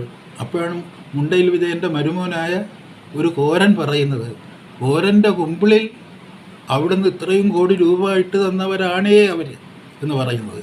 അതായത് പഴയ അടിമ ഉടമ ബന്ധത്തിൻ്റെ മാതൃകയിൽ ഈ കിഫ്ബി എന്ന് പറയുന്നത് ഇറ്റ് ഈസ് എബോവ് ഓൾ എന്നുള്ള തരത്തിൽ അവർക്കൊരു അതോറിറ്റിയും ഇല്ല, ഇപ്പോഴും ഇല്ല. ഇപ്പോൾ ഇരിക്കുന്ന നിയമവ്യവസ്ഥ അനുസരിച്ചും if only the administrative sanction is given എന്നുള്ളതാണ്. പിന്നെ രണ്ടാമത്തെ കാര്യം എന്താണ് നടക്കാത്തതെന്ന് ചോദിച്ചപ്പോഴത്തേക്ക് അതിനേക്കാളും രസമുള്ള കാര്യമാണ്. കാര്യം വെച്ച് കഴിഞ്ഞാൽ സർവേയിങ് നടക്കുന്നില്ല ശരിക്ക്. സർവേയിങ് നടക്കാനായിട്ട് ഈ പറഞ്ഞില്ലേ, ഈ ധനാപഹരണം നടത്തി ശീലിച്ച് ഈ വിദേശങ്ങളിൽ അല്ലെങ്കിൽ മറ്റ് സംസ്ഥാനങ്ങളിൽ പോയി ഈ ഇതൊക്കെ മുന്തിരിത്തോട്ടമൊക്കെ വാങ്ങുന്ന ആൾക്കാർക്ക് സർവേ നടത്താൻ അറിയാം. അതായത് ഈ ധനകാര്യ വ്യാപാരത്തിൻ്റെ രംഗത്തെടുത്തിട്ട് കള്ളപ്പണത്തിൻ്റെ സൂക്ഷിപ്പുകാരായിട്ട് വരുന്ന ധനകാര്യ കമ്പനികളുടെ അപ്പോസ്തലനോ അല്ലെങ്കിൽ അതിൻ്റെ അധികാരിയോ അല്ലെങ്കിൽ അതിൻ്റെ മിശിഹായോ ആയിരിക്കുന്ന ഒരാൾക്കും ഈ സർവേയും മറ്റുള്ള പരിപാടിയും PWDയുടെ പണിയൊന്നും അറിഞ്ഞുകൂടാ. ആ പണി അറിഞ്ഞുകൂടാത്തതുകൊണ്ടാണ് ഈ പോയി കൺസൾട്ടൻസിയൊക്കെ വിളിച്ചുകൊണ്ട് വരുന്നത്. ഇവിടെ ഒരു PWD ഡിപ്പാർട്ട്മെൻ്റ് ഉണ്ട്. ആ ഡിപ്പാർട്ട്മെൻറ്റിന് ഈ പണി അറിയാം. അവരെ കൂടി ഇല്ലാതാക്കരുത്. അവർ ഒരുവിധം മര്യാദയ്ക്ക് കഴിഞ്ഞ കാലത്തിലെ അഴിമതിയുടെ അപരാധങ്ങൾ തൂത്ത് കളഞ്ഞുകൊണ്ട് ഒരു പുതിയ രൂപത്തിലേക്ക് വരാൻ ശ്രമിച്ചുകൊണ്ടിരിക്കുന്ന കാലത്തിലാണ് ഒരു പുതിയ മന്ത്രിസഭ വരുന്നത്. അപ്പോൾ വരുന്ന ഈ പറഞ്ഞില്ലേ ഈ കോരൻ, ഇപ്പോൾ കുമ്പിളുമായി നിൽക്കുന്ന കോരൻ പറയുന്നു, എൻ്റെ കുമ്പിളിൽ അവർ ഇത്രയും രൂപ ഇട്ട് തന്നു എന്ന് പറയുമ്പോഴാണ് എനിക്കത് K Rajan he's A sensible person. ഞാൻ വേറൊരു മന്ത്രിയെ പറ്റി പറഞ്ഞു, മണിയമ്പിള്ളയ്ക്ക് ഒരു ഡപ്പർ മിഠായി വാങ്ങിച്ചു കൊടുത്ത് കിറ്റ് ഉദ്ഘാടനം ചെയ്യാൻ പോയ മന്ത്രിയെ പറ്റി പറഞ്ഞു. ആ മന്ത്രിയെ പറ്റി പറയുമ്പോൾ അയാളുടെ പാർട്ടി തന്നെ പെട്ട മറ്റൊരു മന്ത്രിയെ പറ്റി പറയുമ്പോൾ he's more responsible and reasonable, പറയാതിരിക്കാൻ പറ്റില്ല. അയാൾ പറഞ്ഞ്, ഞാൻ റവന്യൂ മിനിസ്റ്റർ ആണെങ്കിൽ ഐ ഹാവ് സർട്ടൻ റെസ്പോൺസിബിലിറ്റീസ്. എൻ്റെ ഡിപ്പാർട്ട്മെൻറ്റ് ചെയ്യേണ്ട പണി എൻ്റെ ഡിപ്പാർട്ട്മെൻറ്റ് ചെയ്തുകൊള്ളു. അതിന് നിങ്ങൾ കൺസൾട്ടൻസിയെ വിളിച്ചുകൊണ്ട് വന്ന് അളപ്പിക്കുകയും സർവേ ഉണ്ടാക്കുകയൊന്നും വേണ്ട എന്ന് പറഞ്ഞു. ഇതെന്താണ് സംഭവിക്കുന്നത്? ഞാൻ നേരത്തെ സൂചിപ്പിച്ചതുപോലെ സ്റ്റേറ്റിനൊരു മിനിസ്ട്രി ഉണ്ട്, ഒരു ഗവേണൻസ് ഉണ്ട്, ഒരു ഗവൺമെൻറ് ഉണ്ട്. ആ ഗവൺമെൻറ്റിൻ്റെ അവകാശത്തിലും അധികാരപരിധിയിലും പെട്ട കൃത്യങ്ങൾ ഒരു ബോഡി കോർപ്പറേറ്റിനെ ഏൽപ്പിച്ചു കൊടുക്കുകയും അവർക്ക് തോന്നിയ ആദ്യം വന്നപ്പോഴത്തേക്ക് കിഫ്ബി മനോഹരം, കിഫ്ബിയുടെ ഫണ്ട് വരുന്നു. കിഫ്ബിയുടെ ഫണ്ട് എവിടെ നിന്നാണ്? ഗവൺമെൻറ്റിനെ സാക്ഷി നിർത്തി ഗവൺമെൻറ്റിൻ്റെ ഈ പെട്രോളിൻ്റെ അവസാനത്തെ തുള്ളിയും ഊറ്റി കുടിച്ച് യവനെയൊക്കെ കൊഴുപ്പിക്കാൻ വേണ്ടി ഈ ബോഡി കോർപ്പറേറ്റിനെ കൊഴുപ്പിക്കുകയാണ്. എന്നിട്ട് അവൻ്റെ ആ ഒരു മിടുക്ക് കൊണ്ട് എന്തൊക്കെയോ വാങ്ങിക്കൊണ്ടുവന്ന് ഇവിടെ നേദിക്കുകയാണ്. എന്നിട്ട് എത്ര മനോഹരം, കിഫ്ബിയെ പറ്റി നിങ്ങൾ കുറ്റം പറയുന്നല്ലോ, എൻ്റെ നിയോജകമണ്ഡലത്തിൽ ഇത്രയും രൂപ തന്നു, എൻ്റെ നിയോജകമണ്ഡലത്തിൽ ഇത്രയും രൂപ തന്നു, എൻ്റെ നിയോജകമണ്ഡലത്തിൽ ഇത്രയും രൂപ തന്നു. ആർക്കാണ് കിഫ്ബി? ഏത് അടിസ്ഥാനത്തിലാണ് കിഫ്ബിക്ക് ആളുകൾ രൂപ കൊടുക്കുന്നത്? കിഫ്ബി എന്ന് പറഞ്ഞാൽ എന്തുവാ? അതായത് നമ്മുടെ നാടിന് പണയം വെച്ചുകൊണ്ടാണ്. കേരള ഗവൺമെൻറ്റിൻ്റെ പണയത്തിൽ കാശ് വാങ്ങിക്കൊണ്ട് വരുന്നവരാണ്. എന്നിട്ട് അത് എൻ്റെ നിയോജകമണ്ഡലത്തിൽ അവൻ തന്നു എന്ന് പറയേണ്ട കാര്യം എന്താ? അത് കേരള ഗവൺമെൻറ്റാണ് അലോട്ട് ചെയ്യേണ്ടത്. അലോട്ട് ചെയ്യേണ്ട ശരിക്കുള്ള പവർ എന്ന് പറയുന്നത് കേരള ഗവൺമെൻറ്. അതെല്ലാം അങ്ങ് ട്രാൻസ്ഫർ ചെയ്ത് കൊടുത്തിട്ട് ഇതൊക്കെ അവൻ്റെ മാഹാത്മ്യമാണ് എന്നുള്ള രീതിയിൽ പറയുന്ന ഒരു PWD മന്ത്രി. അതായത് PWD ചെയ്യേണ്ട വർക്ക് പിടിച്ചെടുത്തിട്ട് സ്വന്തം നിലയിൽ ചെയ്യാൻ വേണ്ടി ഒരു കേന്ദ്രത്തിൻ്റേതെന്ന് പറയുന്ന ഒരു കൺസൾട്ടൻസിയുമായിട്ട് കരാറുണ്ടാക്കി ഒരു 70 കോടിയിലധികം രൂപ കൺസൾട്ടൻസി എന്ന് പറയുന്ന രീതിയിൽ ദുർവ്യയം ചെയ്യുന്ന ഈ ബോഡി കോർപ്പറേറ്റിനെ ദൈവമാണ്, അവിടെ നിന്നാണ് എൻ്റെ ദൈവം, അതായത് വേറൊരു ദൈവത്തിൻ്റെ പടം ഉണ്ടായിരുന്നു. ഇനി ഇതിൻ്റെ സിഇഒയുടെ ഒരു അവിടെ നിന്നാണ് എൻ്റെ ദൈവം എന്ന് പറഞ്ഞിട്ട് നമ്മുടെ പേര് ഞാൻ കൂടെ റിയാസ് അയാളുടെ കാൽമുട്ട് ഉണങ്ങിക്കൊണ്ടിരിക്കുന്ന ഒരു ചിത്രം കൂടെ വെച്ച് കഴിഞ്ഞാൽ വളരെ ഭംഗിയാകും. ഇത് ഞാൻ പറഞ്ഞത് എങ്ങനെയാണ് പറഞ്ഞില്ല, നമ്മൾ ഈ തെറ്റുകൾ ആവർത്തിച്ചുകൊണ്ടിരിക്കുമ്പോൾ ഒരു കാലം വരുമ്പോൾ ഈ തെറ്റുകൾ വെളിപ്പെടും. അത് നമ്മൾ മനസ്സിലാക്കണം. നമുക്ക് കൂടുതൽ കാലം അങ്ങനെ മുന്നോട്ട് കൊണ്ടുപോകാൻ ആകില്ല. നമ്മൾ 3,16,000 കോടി രൂപയുടെ കടത്ത് നിൽക്കുമ്പോൾ we have a way to revive our economy. നിശ്ചയമായുമുണ്ട്. നമുക്ക് തിരിച്ചുവരവിനുള്ള മാർഗങ്ങൾ നമുക്കുണ്ട്. അതിനാദ്യം നമ്മൾ WBക്ക് കൊടുത്തിട്ടുള്ള ആ കമ്മിറ്റ്മെൻറ്റ്സ് ഒഴിവാക്കണം. നമ്മൾ ആരും ഇവിടെ WB അവിടെ പോയി WTOയിൽ പോയി കേസ് കൊടുത്ത് അവിടെ നിന്ന് നമ്മുടെ തലേന്ന് ഓർത്തുകൊണ്ട് പോകില്ല, മറ്റേ സൗരവർദ്ധ കേസിലെ പോലെ. അങ്ങനെയൊന്നും സംഭവിക്കാനില്ല. അപ്പോൾ അത് നമ്മൾ നമ്മുടെ വിഭവങ്ങൾ ഉപയോഗിച്ച് പറഞ്ഞില്ലേ, വൈദ്യുതിയുടെ പ്രശ്നമായാലും മറ്റുള്ള ഉൽപ്പാദനങ്ങളായാലും ഉൽപ്പാദന മേഖലയിൽ ഈ പറയുന്ന പബ്ലിക് സെക്ടർ അതിൻ്റേതായ സ്ഥലം കണ്ടെത്തുന്നു. ഇൻവെസ്റ്റ്മെൻ്റ് എന്ന് പറഞ്ഞ് ബാലഗോപാലിൻ്റെയൊക്കെ ഒരു തെറ്റിദ്ധാരണയാണ്. കുറേ നാളുകൊണ്ടേ ഇങ്ങനെ പറഞ്ഞ് ഇൻവെസ്റ്റേഴ്സിനെ കണ്ടെത്തുക. കേരളത്തിലേക്ക് ഇൻവെസ്റ്റേഴ്സ് ആരും വരില്ല. കേരളം അങ്ങ് ഇൻവെസ്റ്റ് ചെയ്താൽ മതി. Kerala government can invest. അതായത് ഈ കേരള സംസ്ഥാനം നമ്മുടേതാണ്, അതുകൊണ്ട് അത് കട്ടുമുടിപ്പിക്കരുത് എന്ന് ചിന്തിക്കുന്ന ഈ കരുവന്നൂരും മറ്റുമൊക്കെ നമ്മൾ കാണുന്ന അവരെ ഞാൻ കുറ്റം പറയുന്നില്ല. കാരണം സഹകരണ ബാങ്ക് എന്ന് പറയുന്നത് കള്ളപ്പണം ഒളിപ്പിക്കുന്നതിനുള്ള ഒരു കേന്ദ്രമാണ് എന്നുള്ള തരത്തിൽ അതിനെ കൈകാര്യം ചെയ്തു തുടങ്ങിയിട്ട് ഒരുപാട് കാലമായി. ഈ സഹകരണ ബാങ്കുകളുടെയും മറ്റുമൊക്കെ ഡെപ്പോസിറ്റിൽ വരുന്ന അമിതമായൊരു വളർച്ചയുണ്ട്. ധനകാര്യ സ്ഥാപനങ്ങൾക്ക് വരുന്ന ഒരു അമിതമായ വളർച്ചയുണ്ട്. അവർ വലിയ വലിയ തമ്പ്രാക്കന്മാരായി മാറിയിട്ടുണ്ട്. അവരുടെ തമ്പ്രാക്കന്മാരിൽ ഒരാളാണിപ്പോൾ കിഫ്ബിയുടെ തലവനായിട്ടിരിക്കുന്നത്. അപ്പോൾ അവരൊക്കെ തമ്പ്രാക്കന്മാരാകുന്നത് ഈ മണി ലോണ്ടറിങ് ബിസിനസ് ഈ ധനകാര്യ സ്ഥാപനങ്ങളിലൂടെ, ഈ ബാങ്കുകളിലൂടെ, സഹകരണ ബാങ്കുകളിലൂടെ നടക്കുന്നത് എന്നുള്ളത് കൊണ്ടാണ്. കള്ളപ്പണത്തിൻ്റെ കേന്ദ്രങ്ങളായി അവ മാറുന്നു എന്നുള്ളത് കൊണ്ടാണ്. ആ തരത്തിൽ നമ്മുടെ എക്കോണമിയെ അണ്ടർമൈൻ ചെയ്യുന്ന തരത്തിലുള്ള ഒരു അധോതല ധനകാര്യ വ്യാപാരത്തിൻ്റെ കേന്ദ്രങ്ങളായിട്ട് നമ്മുടെ സഹകരണ ബാങ്കുകൾ മാറിയിട്ടുണ്ട്. അതിൻ്റെ ഒരു പ്രധാനപ്പെട്ട ഗുണഭോക്താവ് ആരാണെന്ന് ഞാൻ പറയുന്നില്ല. അത് പറഞ്ഞില്ലേ, മാർക്സിസം ലെനിനിസം എന്ന് പറയുന്നത് അത് എങ്ങനെയാണ് മോണിറ്ററി ക്യാപിറ്റലിസത്തിനുള്ള സമീപനം എന്തായിരിക്കണമെന്ന് അതിന് വ്യക്തമായൊരു കാഴ്ചപ്പാടുണ്ട്. മോണിറ്ററി ക്യാപിറ്റലിസം എന്താണ്? മോണിറ്ററി ക്യാപിറ്റലിസം എന്ന് പറയുന്നത് കുറച്ചുകൂടെ പറയുകയാണെങ്കിൽ ഫിനാൻഷ്യൽ ക്യാപിറ്റലിസമായിട്ട് വരുമ്പോഴത്തേക്ക് ഫിനാൻസിനെ എങ്ങനെ ഡീൽ ചെയ്യണം എന്നുള്ളതിന് മാർക്സിസം ലെനിനിസം വളരെ കൃത്യമായ കാഴ്ചപ്പാട് വെച്ച് പുലർത്തുന്നുണ്ട്. അതിന് നേരെ ഘടകവിരുദ്ധമായിട്ട് ഈ പറഞ്ഞില്ലേ, ഒരു അധോലോക ധനവ്യാപാരത്തിൻ്റെ ഗുഹാകേന്ദ്രങ്ങൾ നിർമ്മിക്കുക എന്നൊരു പ്രവർത്തനം നടത്തി. അങ്ങനെ ഒരുപാട് കരുവന്നൂറുകൾ ഇവിടെയുണ്ട്. ഇതിൽ എത്ര എണ്ണം എക്സെപ്ഷൻ ഉണ്ടാവും നമുക്ക് പറയാൻ പറ്റില്ല. ഇതൊക്കെയാണ് നമ്മളെ ഈ പറഞ്ഞില്ലേ ഒരു അധമർണൻ എന്ന് പറയാവുന്ന ഒരു മലയാളി എന്ന് വെച്ചാൽ അതിൻ്റെ അർത്ഥം അധമർണനാണ് എന്നുള്ളൊരർത്ഥത്തിൽ നമ്മുടെയും നമ്മുടെ വരും തലമുറയും കൊണ്ട് എത്തിച്ചിരിക്കുന്നത്. അപ്പോൾ അതിൻ്റെ ഏറ്റവും നികൃഷ്ടമായൊരു രൂപമാണ് കിഫ്ബി. ഏറ്റവും പ്രകടമായൊരു രൂപമാണ് മാനസികമായ അടിമത്തത്തിൻ്റെ, വിധേയത്വത്തിൻ്റെ, അവിടെ നിന്നുള്ള കൽപ്പനകൾ അനുസരിക്കാൻ വേണ്ടി നമ്മളെ തന്നെ ഇല്ലാതാക്കി തീർക്കുന്ന ഒരു പ്രവർത്തനത്തിൻ്റെ ഭാഗമാണ്. അതിൻ്റെ ഒരു കോൺട്രഡിക്ഷനാണ്, വൈരുദ്ധ്യമാണ് ഇപ്പോൾ നിയമസഭയിൽ ഉണ്ടായി വരുന്നത്. ഇതിലൊക്കെ എത്ര കാലം ഗണേഷിന് പിടിച്ചു നിൽക്കുക? ഗണേഷ് എന്ന് പറഞ്ഞു കഴിഞ്ഞാൽ ഗണേഷിൻ്റെ വ്യക്തിപരമായ സ്വകാര്യ ജീവിതത്തിൽ എന്തൊക്കെ പ്രശ്നങ്ങളുണ്ടായാലും as a forest minister he was efficient, എല്ലാവരും സമ്മതിക്കും. വനം വകുപ്പ് കൈകാര്യം ചെയ്തപ്പോഴും, അദ്ദേഹത്തിൻ്റെ വകുപ്പുകൾ കൈകാര്യം ചെയ്തപ്പോഴും, ട്രാൻസ്പോർട്ട് വകുപ്പ് കൈകാര്യം ചെയ്തപ്പോഴും അദ്ദേഹം ഒരു എഫിഷ്യൻറ്റ് മിനിസ്റ്ററായിരുന്നു. അതാരും സമ്മതിക്കും. ബാലകൃഷ്ണനുള്ള പോലൊന്നുമല്ല, സമ്മതിക്കും. പിന്നെ അയാൾക്ക് എന്തെങ്കിലും അപകടങ്ങളും ദോഷങ്ങളും ഉണ്ടെങ്കിൽ അയാളുടെ വിനയാണെന്ന് വിചാരിച്ചാൽ മതി. ഞാൻ പറയുന്നതല്ല. അയാൾ ഇത്രയും ഓപ്പണായിട്ട് സംസാരിക്കാൻ തയ്യാറായത് അയാളുടെ ഹൃദയം നൊന്തു എന്നുള്ളത് കൊണ്ടാണ്. കേരളത്തിൻ്റെ ഹൃദയം നൊന്തുകൊണ്ടിരിക്കുകയാണ് ഈ ധനകാര്യ അഴിമതിയിലൂടെ. കിഫ്ബി എന്ന് പറയുന്നത് ധനകാര്യ അഴിമതി ഒരു ഗവൺമെൻറ് തന്നെ എങ്ങനെ രൂപപ്പെടുത്തുകയും അതിൻ്റെ അടിമയായി ജീവിച്ചു കൊള്ളാം, ധനകാര്യ ഈ അഴിമതിയുടെ അടിമത്തം സ്വീകരിച്ചു കൊള്ളാം എന്നൊരു വാക്ക് നൽകുകയും ചെയ്തതിൻ്റെ ഒരു മുദ്രയായിട്ടാണ് നമ്മൾ കിഫ്ബിയെ കാണുന്നത്. അപ്പോൾ അതിനെതിരെ ആദ്യം മുതലേ കിഫ്ബിക്കെതിരെ പറയുന്നു. കിഫ്ബിയുടെ ആക്ട് വന്നപ്പോഴത്തേക്ക് അത് ഭരണത്ത് വെച്ചിരുന്നു, പുറത്ത് കാണിച്ചില്ല. പിന്നെ കിഫ്ബി കഴിഞ്ഞു. അത് കഴിഞ്ഞിട്ട് ഇനിയിപ്പോൾ ഇതും വരുന്നുണ്ട്,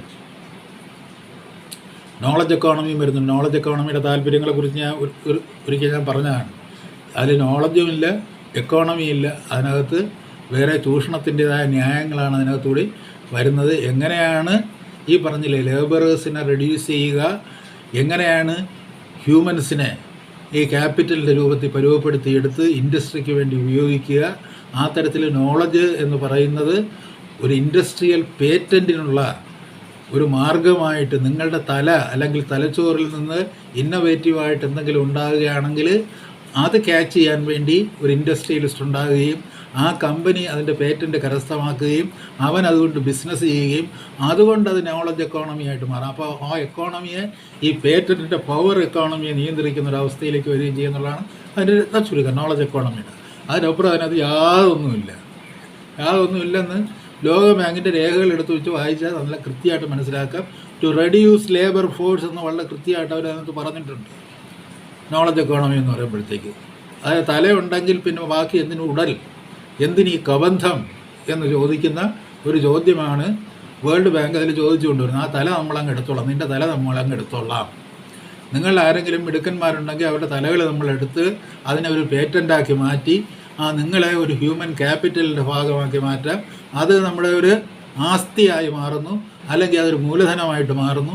അതിൽ നിന്ന് നമ്മൾ ഒരു ലോകം മുഴുവൻ വെട്ടിപ്പിടിക്കുന്നു എന്ന് പറയുന്നതിനാണ് നോളജ് എക്കോണമി. അതിന് ഒരു ബിസിനസ് ലൈനുണ്ട് നോളജ് എക്കോണമിക്ക്. ആ എക്കോണമി എന്ന് പറയുന്നത് വളരെ കൃത്യമായിട്ടുള്ള ക്യാപിറ്റലിസത്തിൻ്റെ ലൈനിൽ നീങ്ങുന്ന ഒരു എക്കോണമിയാണ്. അതും കൂടെ കൊണ്ടുവരാമെന്ന് നമ്മൾ വാക്ക് കൊടുത്തിട്ടുണ്ട്. ബാലഗോപാല എന്തറിഞ്ഞിട്ടാണോ ഇതൊക്കെ എഴുതി? ബാലഗോപാല ഒന്നുമില്ലെങ്കിൽ ലോക ബാങ്ക് ഇതിനെപ്പറ്റി മനസ്സിലാകുന്ന ഭാഷയിൽ, ഇത് മനസ്സിലാകാത്ത ഭാഷയിൽ ഇതിനെപ്പറ്റി ഒരുപാട് പേര് എഴുതിയിട്ടുണ്ട്. അത് ഇതിൻ്റെ തിയററ്റീഷ്യൻസ് എപ്പോഴും ചെയ്യുന്ന കാര്യമാണ്. അത് ഡീസെൻട്രലൈസേഷൻ വരുമ്പോഴോ അതിൻ്റെ തിയററ്റീഷ്യൻസ് എഴുതി വെച്ചിരിക്കുന്ന കണ്ടെത്തുന്നു. ഇത് പറഞ്ഞില്ല, ഇന്ത്യൻ ആത്മീയവാദത്തിൽ പരബ്രഹ്മത്തെ പറ്റിയുള്ള വ്യാഖ്യാനം പോലെയാണ് ഡീസെൻട്രലൈസേഷനെ പറ്റി അതിൻ്റെ തിയററ്റീഷ്യൻസ് എഴുതിയിട്ടുള്ളത്. പക്ഷേ അതെന്താണെന്നുള്ളത്, അതിൻ്റെ എക്കോണമി എന്താണെന്നുള്ളത്, അത് ഭൂമിയിൽ എങ്ങനെയാണ് പ്രയോഗിക്കപ്പെടുന്നത് എന്നുള്ളത്, അതിൻ്റെ പ്രയോക്താക്കൾ പറയുമ്പോൾ നമുക്ക് USAID പറയുമ്പോൾ അത് വളരെ ക്ലിയറായിട്ട് പറയും.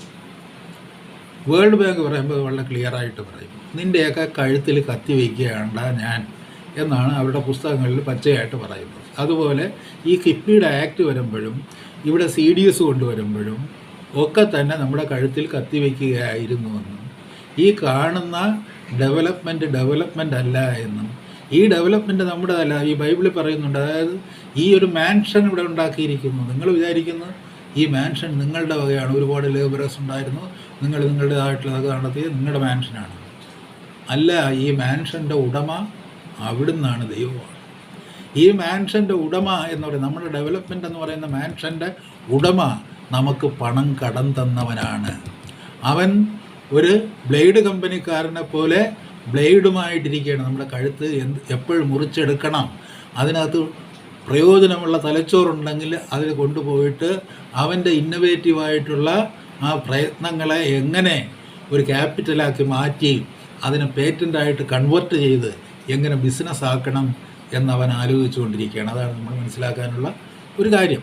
അപ്പോൾ അതിൻ്റെ ഈ പറഞ്ഞില്ലേ ഒരു പ്രൈമറി ആയിട്ട് വരുന്നൊരു കോൺഫ്ലിക്റ്റാണ് ഇന്നലെ നിയമസഭ നടന്നത്. അത് വളരെ പ്രധാനമാണത്. നമ്മുടെ പത്രക്കാർക്ക് അത് വളരെ പ്രധാനമായിട്ട് തോന്നില്ല. അത് 2 മന്ത്രിമാർ അല്ലെങ്കിൽ 3 മന്ത്രിമാർ തമ്മിൽ അങ്ങോട്ടും ഇങ്ങോട്ടും വഴക്കൂടി അവരുടെ അധികാരപരിധിയെ സംബന്ധിച്ചുള്ള തർക്കമായിരുന്നു എന്നുള്ളതല്ല.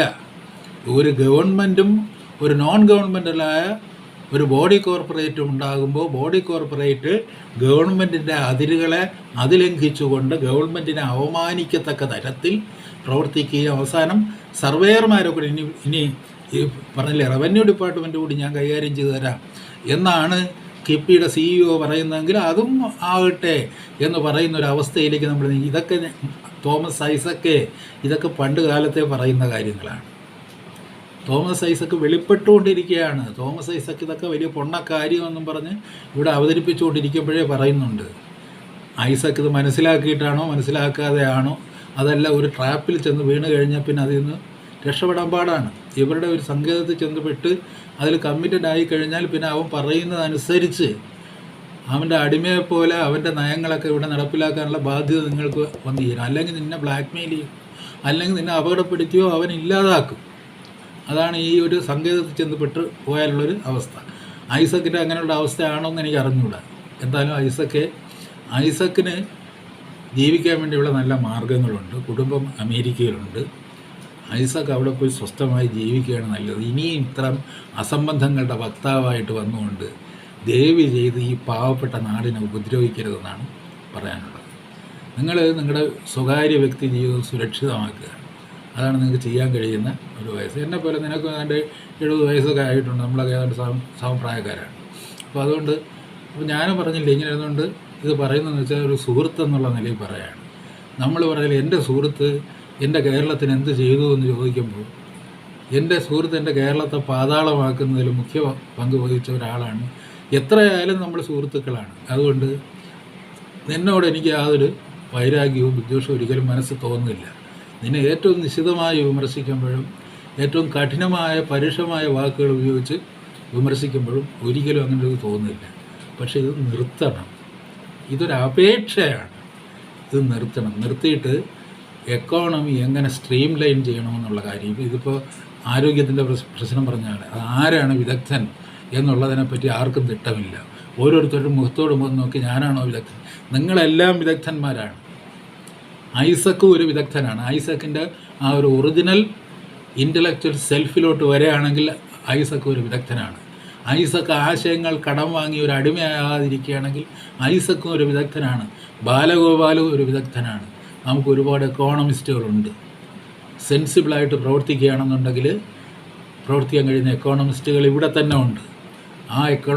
ആ എക്കോണമിസ്റ്റുകളെ നിങ്ങൾ ഈ പുറത്തുനിന്നുള്ള പ്രമാണങ്ങളുടെ അടിമകളായി തീരുന്നതിന് പകരം ഒരു കേരള സിറ്റുവേഷനിൽ കേരളത്തിൻ്റെ വിഭവശേഷി നിലനിർത്തിയുള്ള ഒരു ഉൽപ്പാദനത്തിൽ എത്രത്തോളം ഈ പബ്ലിക് സെക്ടർ പങ്കാളിത്തം ഉണ്ടാകാമെന്നുള്ളത്, പബ്ലിക് സെക്ടർ സ്പേസ് എത്രത്തോളം അവിടെ ഉണ്ടാകാം, പബ്ലിക് സെക്ടർ പ്രൊഡക്ഷൻ്റെ ഒരു സ്പേസ് എസ്റ്റാബ്ലിഷ് ചെയ്യുന്നിടത്തുനിന്നാണ് നമ്മുടെ വിജയത്തിൻ്റെ ആദ്യ പടി തുടങ്ങുന്നത്.